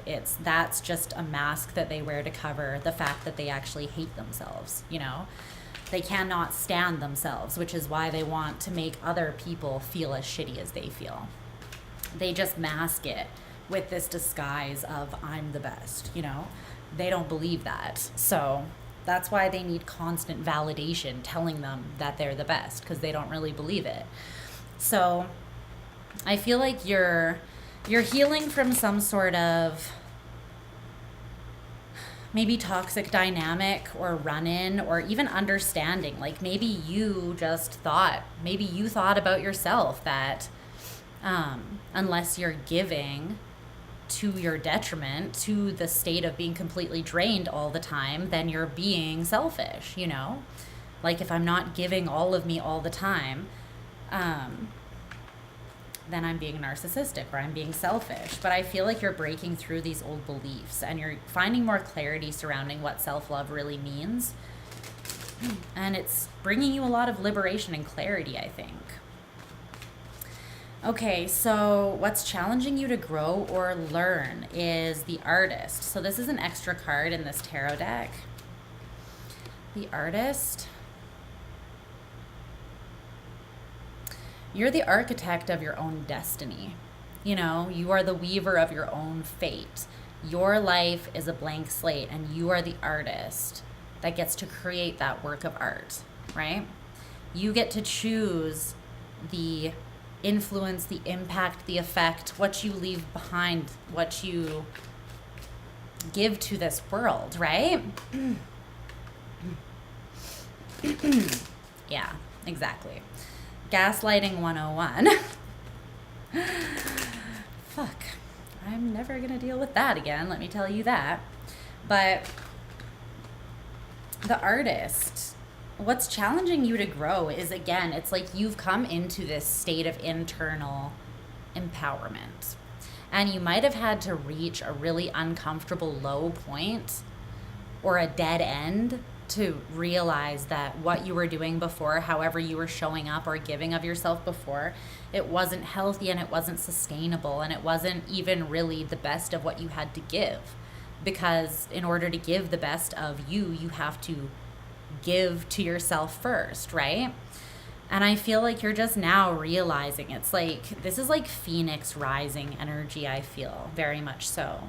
These are the ashes of your despair, your disappointment, your feelings of lack and scarcity and just not being fulfilled. And here is you being empowered and realizing, if my life is a blank slate, then I am the one that holds the brushes and the paint. You know, if this is a blank page, then I'm the one with the pen and I get to write my story. I get to show up I get to choose how I show up in this life. I get to create my own existence. And so this is challenging you, but I feel like also inspiring you to show up in a different way. And you're kind of learning as you go, because this does feel kind of new to you. The Two of Cups in reverse is your advice. So let me see more about that.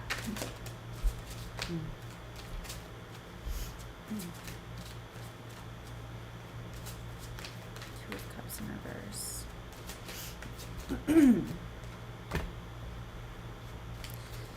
The Four of Cups.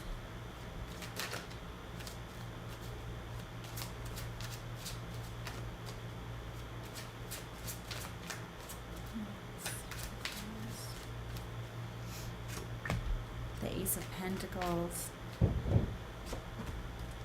Five of Wands. Okay, so you're being asked to really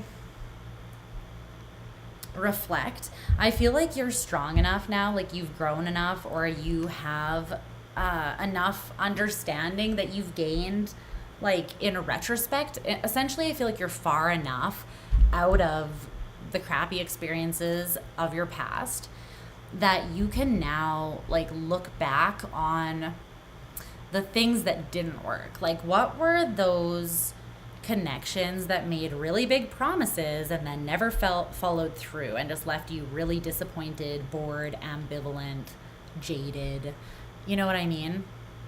Drained, to the point that you were just focused on everything that they took or everything that you lost. What's up, Nancy? You know, you're kind of being asked to look at this again and determine what it is exactly about that really did not work for you. You know, where was the imbalance? Because like I said in another reading, I can't remember what sign it was, but the Two of Cups is about like,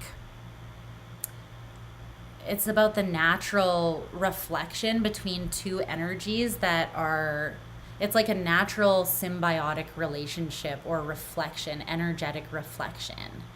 It's kind of like your soul's counterparts, either within itself or within another, right?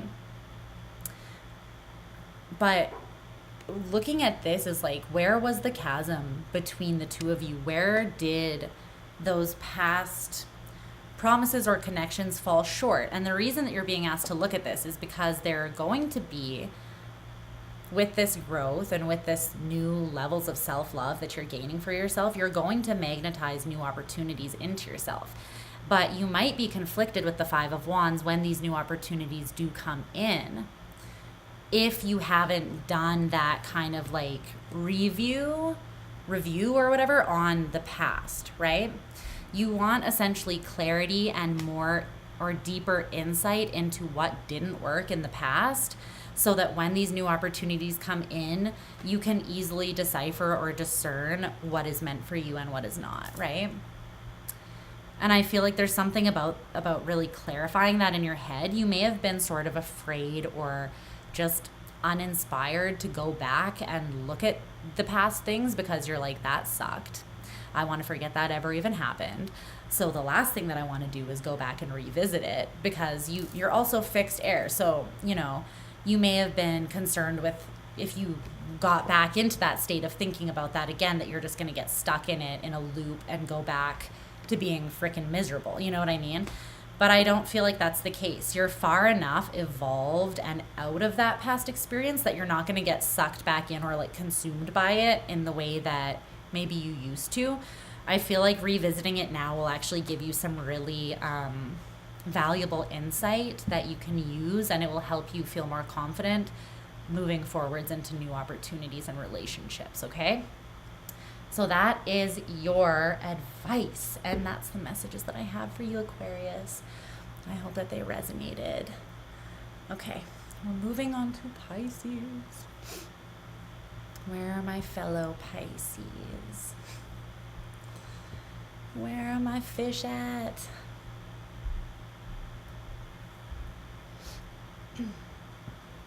Let's see what we need to know, Pisces,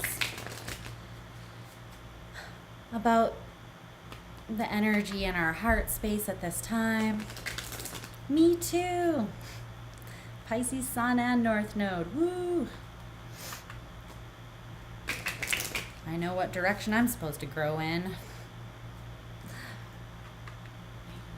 Not saying it's easy though, especially in Virgo season with all this Virgo energy. My South Node is like, hey, what's up?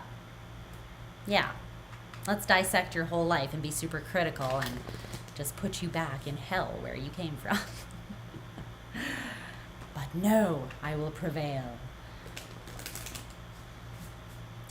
Yeah, I think having the Sun and North Node both in the same sign is powerful, because it's kind of like you're growing into the core of who you are and your destiny simultaneously. I mean, they're always interconnected, but I don't know.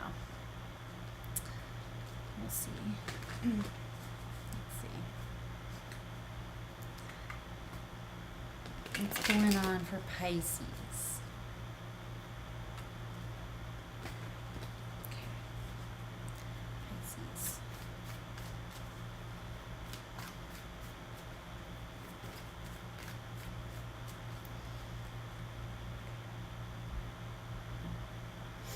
I'm also in a 12th house year right now, so, oh God. The Pisces energy is real. The first card is the Hanged Man, okay, your energy. showing up.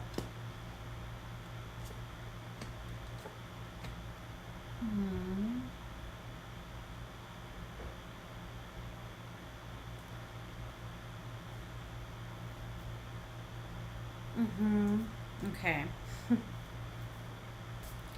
All right. Let's get you an oracle card. An oracle card for Pisces.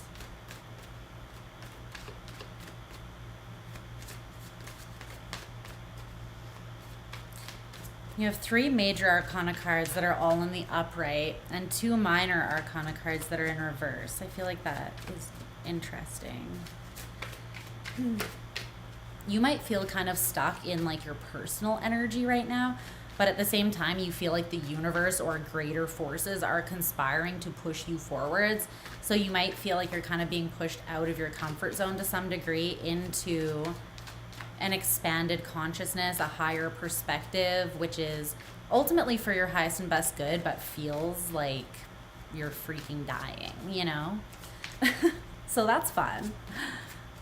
Okay, tell me more. Okay. Pisces. All right.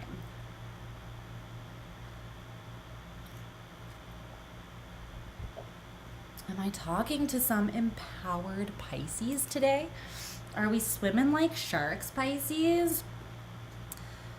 Dun, dun, dun, dun, dun, dun. Just kidding. All right. There's blood in the water, Pisces. Okay, Pisces. So let's look at your energy. Buff fishy. I love it. Okay. So your current energy in your heart space is the Hanged Man with the 10 of Swords in reverse. I am not gonna cry in this reading. Famous last words, okay. The Hanged Man with the 10 of Swords in reverse. And then you also got this card, which is this girl reading a book that says how to say fuck you in a nice way. Story of my life. Story of my life, buddy. All right. Still trying to sort that one out. So, let's see. You're definitely transcending above some sort of pain that I believe in the past you thought you would never get through. You thought you would never be able to surpass. This feels really, really big.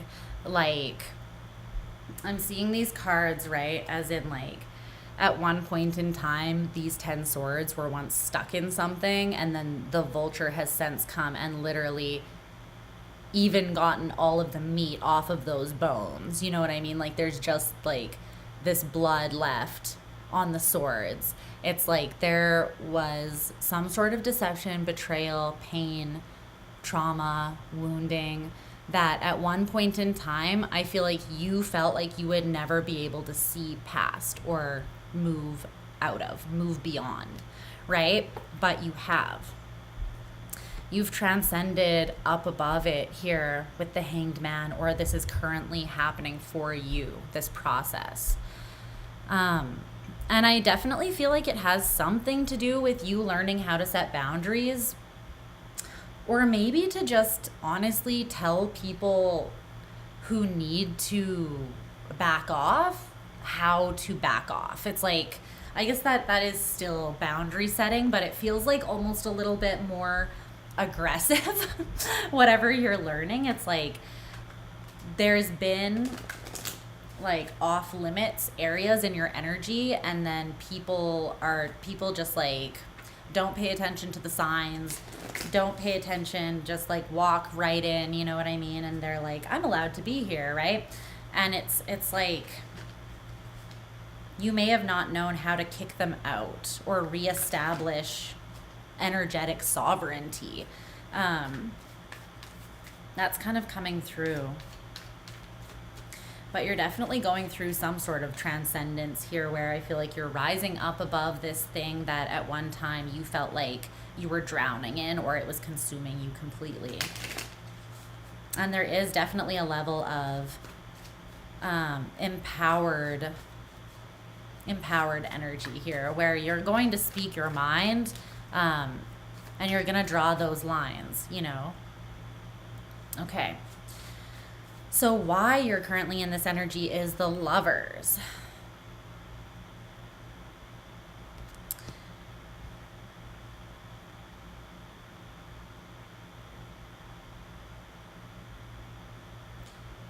Something that broke you or just really bruised you.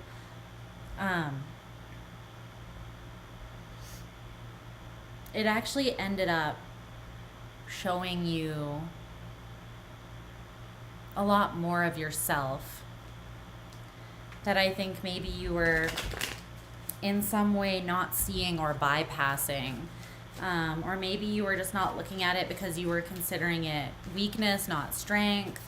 Tell me more about the Lovers. You've integrated more of your duality. You've come into more of a state of balance within yourself. And you've done this very deliberately. The Lovers is about a choice. It is a choice to choose love over fear.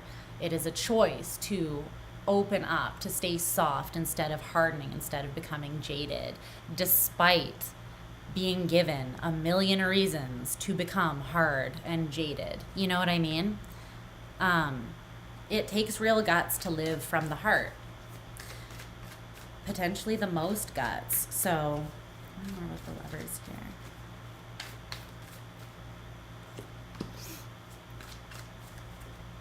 The Nine of Wands in reverse, the Ace of Wands. This is so beautiful. You just took all the walls down. I think that at one point, something... It's interesting because it's almost like, I don't know how to say this in a way that makes sense, but it's like you're creating stronger boundaries for yourself, but you're doing it by removing your defenses.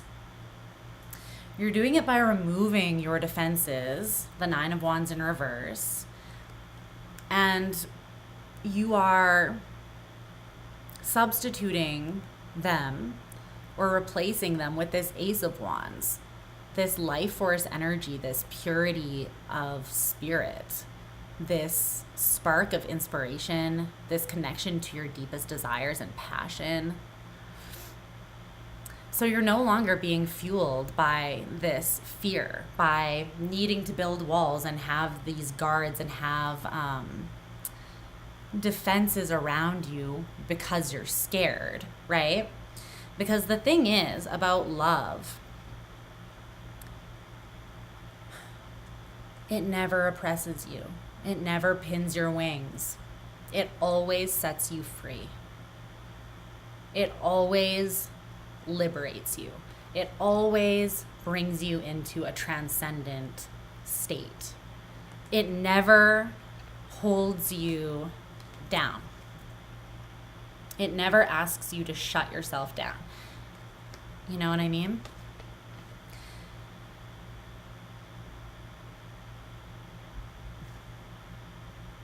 And I think that, like, with the Lovers and the Hanged Man, it's like you are now recognizing, hey, I am love.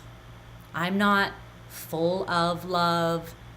I'm not a channel for love. I am love. Right?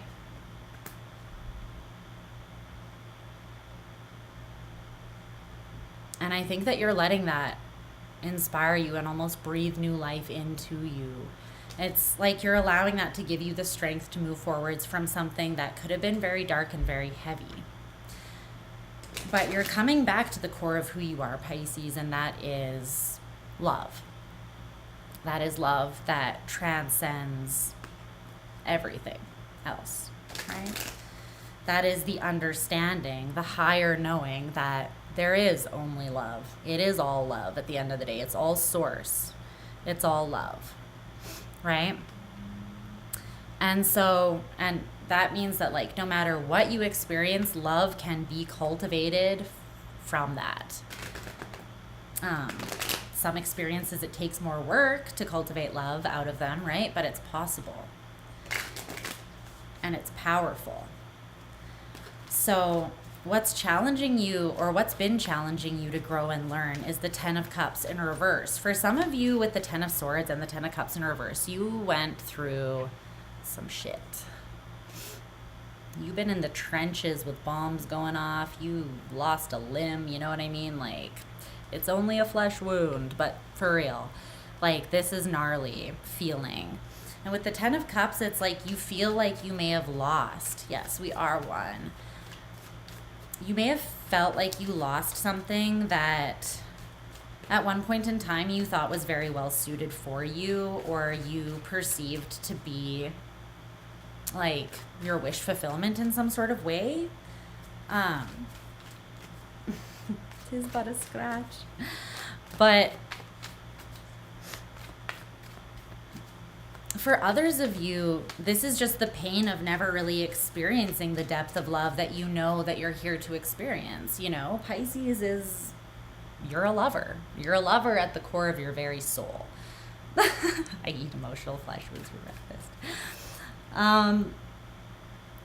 So it's either that what's driving you to even be more boldly expressive from the heart and even more fearless is the fact that you haven't experienced the love that you know you're here to experience. But for others of you, you experienced some sort of love that, or something that someone called love that wasn't really love at all, and you had to learn the hard way and pick up the pieces and learn what love truly is by giving it to yourself in order to survive whatever this past wounding was, right?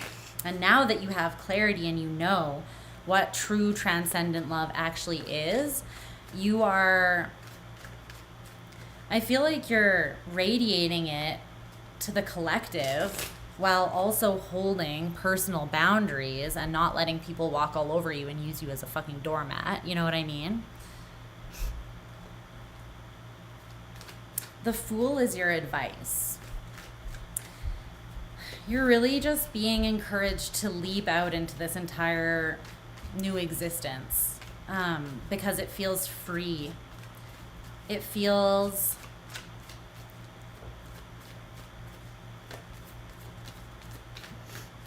pure, you know? It feels like there's been a huge renewal. Tell me more about the Fool. Like on a very deep level.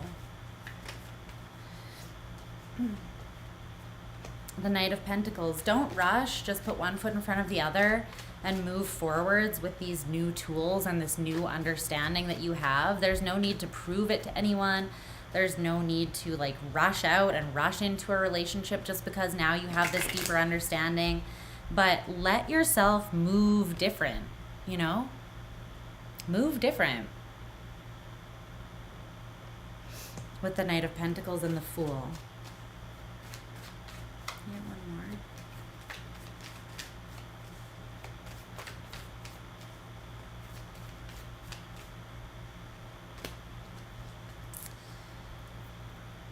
Temperance in reverse in the World. See, there was something that was not in a state of harmony or balance within you with Temperance in reverse there. But you've since brought that into balance through like integrating a new element of yourself or your duality or your shadow or your ego or whatever it is.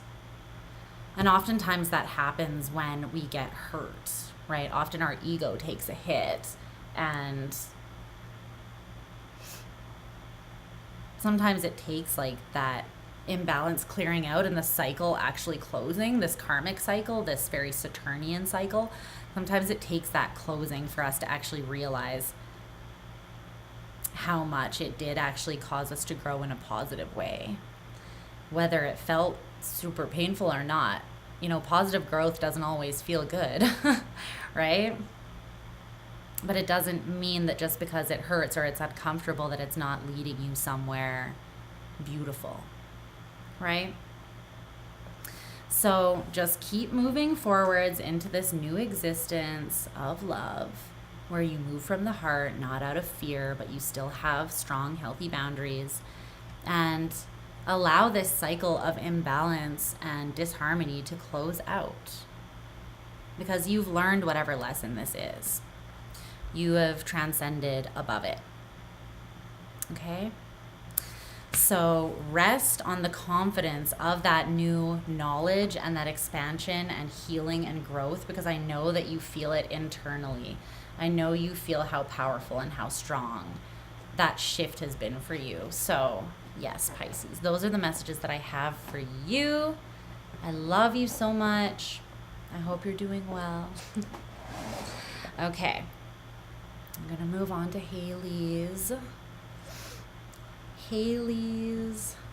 super chat question. Oh yeah, now my internet is like loading and not being super crazy and slow. Let's see.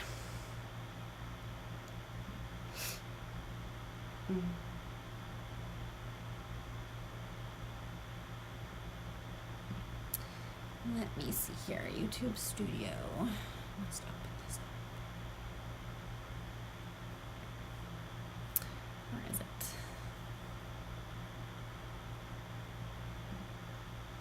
Okay. How does my person feel about me, and what are their planned actions in this connection over the next month? Okay. You can come back though also and say, okay, here. Share the future you're co-creating. Yes, share it. We could all use some expansive insight, I'm sure. Took me on the drive. I am here in your passenger seat. All right, so thank you everybody for hanging out. I appreciate you so much. I'm just gonna move on to the super chat question now that Haley asked about her person. Let me get this deck. Let's just really clear the energy. All previous energies, clear them out. Let's see. Let's get 2 cards for how Haley's person feels about them, and 3 cards for what their actions are in the... I will go look at it. I'll check that out. Yeah, 3 cards for what their actions towards her are in the next month. Let's see. Let's do one more. Haley's person.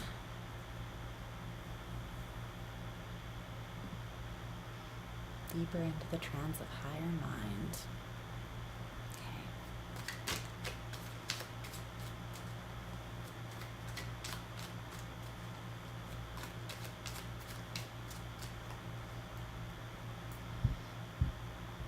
What's going on between Haley and her person of interest? How I feel.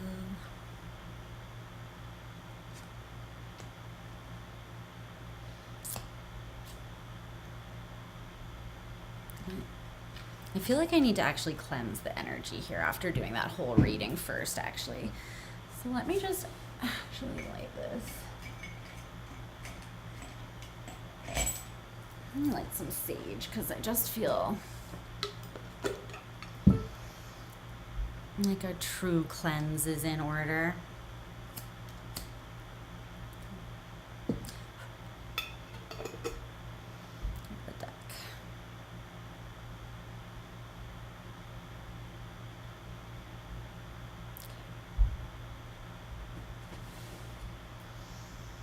That feels better. Definitely time to smoke a J. For me as well. I'll meet you in the 5D. Alright.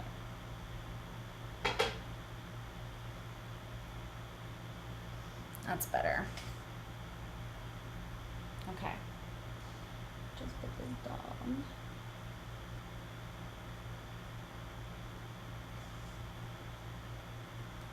Okay. That's better. Okay. How does Haley's person feel? Yeah, same. Kind of don't really have a choice. I'm always 1 foot in the freaking other side of the veil. Who am I kidding? What veil? What veil is there for Pisces with a Scorpio rising and a moon in the 8th house? There's no veil. Let's just be real. No veil exists. How does Haley's person feel for them? Ooh, sounds fun. Okay. I've got a few of those too. Okay. What's up with this energy? A little bit explosive. Yeah. Veil is definitely thinning. Okay, this person's feelings for Haley. Their current feelings for Haley.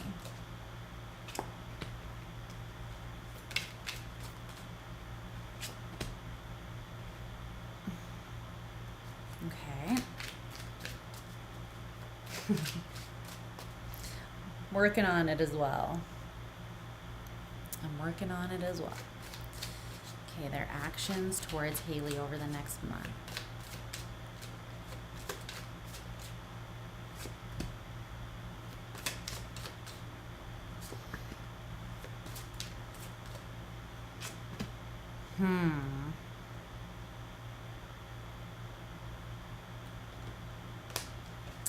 Okay. Let's pull an oracle card.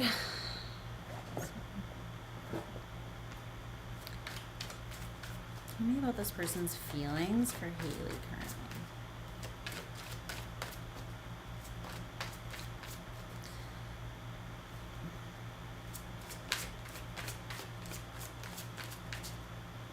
There's 2 8s here. Oh, I haven't time stamped yet, so I better do that before I say too much. Okay, yeah, that totally makes the sense. Oh, so let's see, Haley.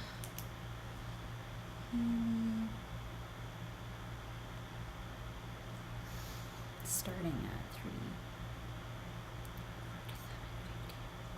3. Okay. Hi, Haley. All right, so we're looking into the energy of you and your person, how they feel, what their actions are over the next month towards you. So how they're currently feeling, you got the Page of Wands, exploration, and the 8 of Cups, walk away. And we also got this card, darling, I want you, but not so fast. The oracle card. I feel like this person is kind of torn. That's what I was going to say before this came out, and then this just made perfect sense. It's like they do want you, but like they're interested and passionate about exploring things with you, but it's still with the Page of Wands, it's in a very like early state. You know what I mean?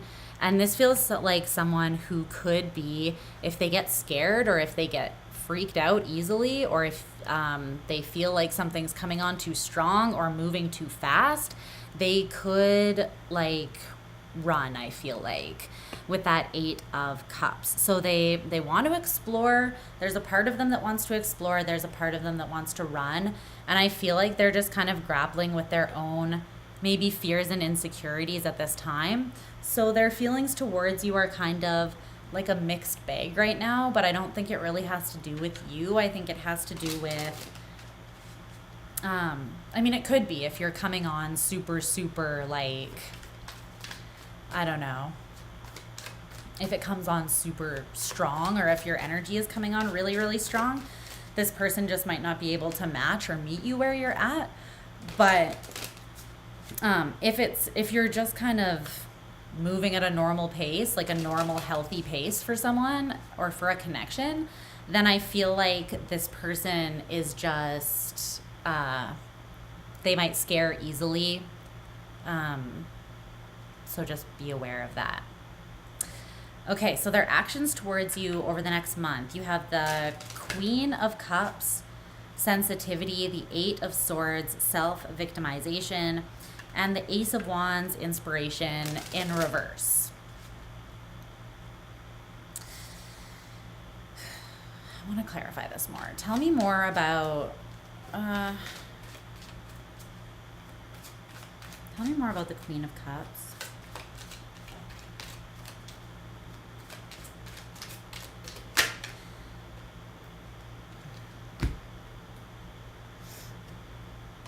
Yeah, I kind of feel like this person is not where you're at in terms of their own personal growth, their ascension journey, and like the clarity that they have surrounding who they are, what they want, and that kind of thing. Because we have the World in reverse and the Sun in reverse, ascension and clarity. The clarifying this Queen of Cups. So again, it's not that the feelings aren't there, because the Queen of Cups is a very deeply feeling person.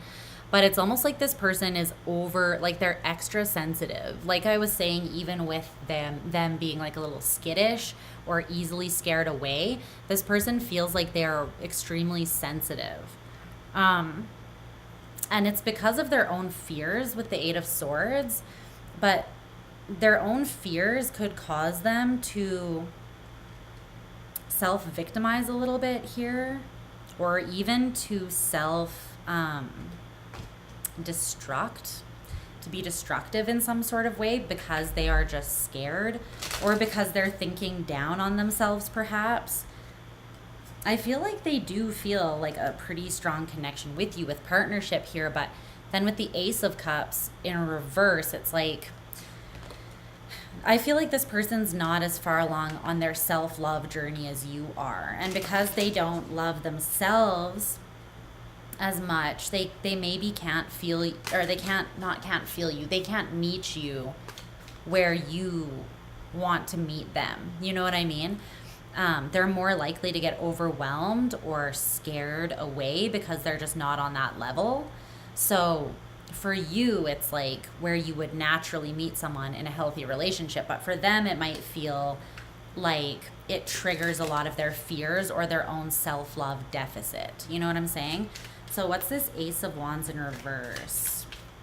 For that reason, they could be extra, I don't know. They might pull away a little bit if they feel like things are going too fast. And again, that's not necessarily like something bad about you. It doesn't necessarily mean that you're doing something wrong or that you're coming on too strong. It's just like if someone is not capable of loving the way that you are, then they're going to feel like your offering of love is too much, most likely. Even if it's not, right? It has nothing to do with you. Okay, my ears are ringing. So I feel like that part of the message is important, especially important.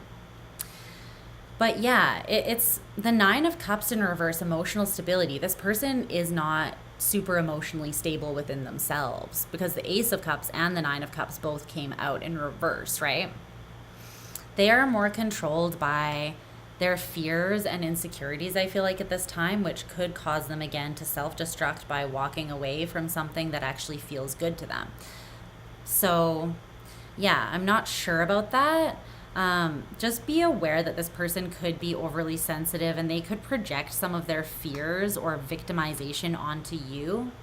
So don't like accept that projection or take it personally if that does happen. Know that it is just due to their own emotional instability. It's like they can only show up, again, like we were saying earlier in this reading, to the degree that they have met themselves. They can only show up that far for you in a connection. And it feels very strongly like you have met yourself a lot deeper than this person has met themselves. So you might be able and willing to give and to meet them in a much deeper or more intimate place than they are currently able or willing to meet you, okay? So yeah, it just kind of seems like their energy is oversensitive and maybe a little skittish and more rooted in fear, at least right now. So you might just want to take that into consideration. Handle them with kind of like, you know, gentle hands, kitty hands. Just be aware, I guess, that they're still very much growing in that area. And like I said, don't take it personally if they end up projecting those fears onto you, because it's not personal. Good love will always trigger people who are not capable of or ready for good love. You know what I mean? Because they know that they want it deep down, but they also, their fear is, they're at the point where their fear is still stronger than their desire. Okay, and that's a them thing. Ultimately, it's all about them. So just keep that in mind. But that's the messages that I got for you, Hales. I love you. I'll talk to you again soon. I'm sending you all the good vibes. And yeah, thanks everyone for hanging out. If you're still here, I appreciate you. I will talk to you guys again soon. But for now, I'm going to go. Mwah! I love you. Bye.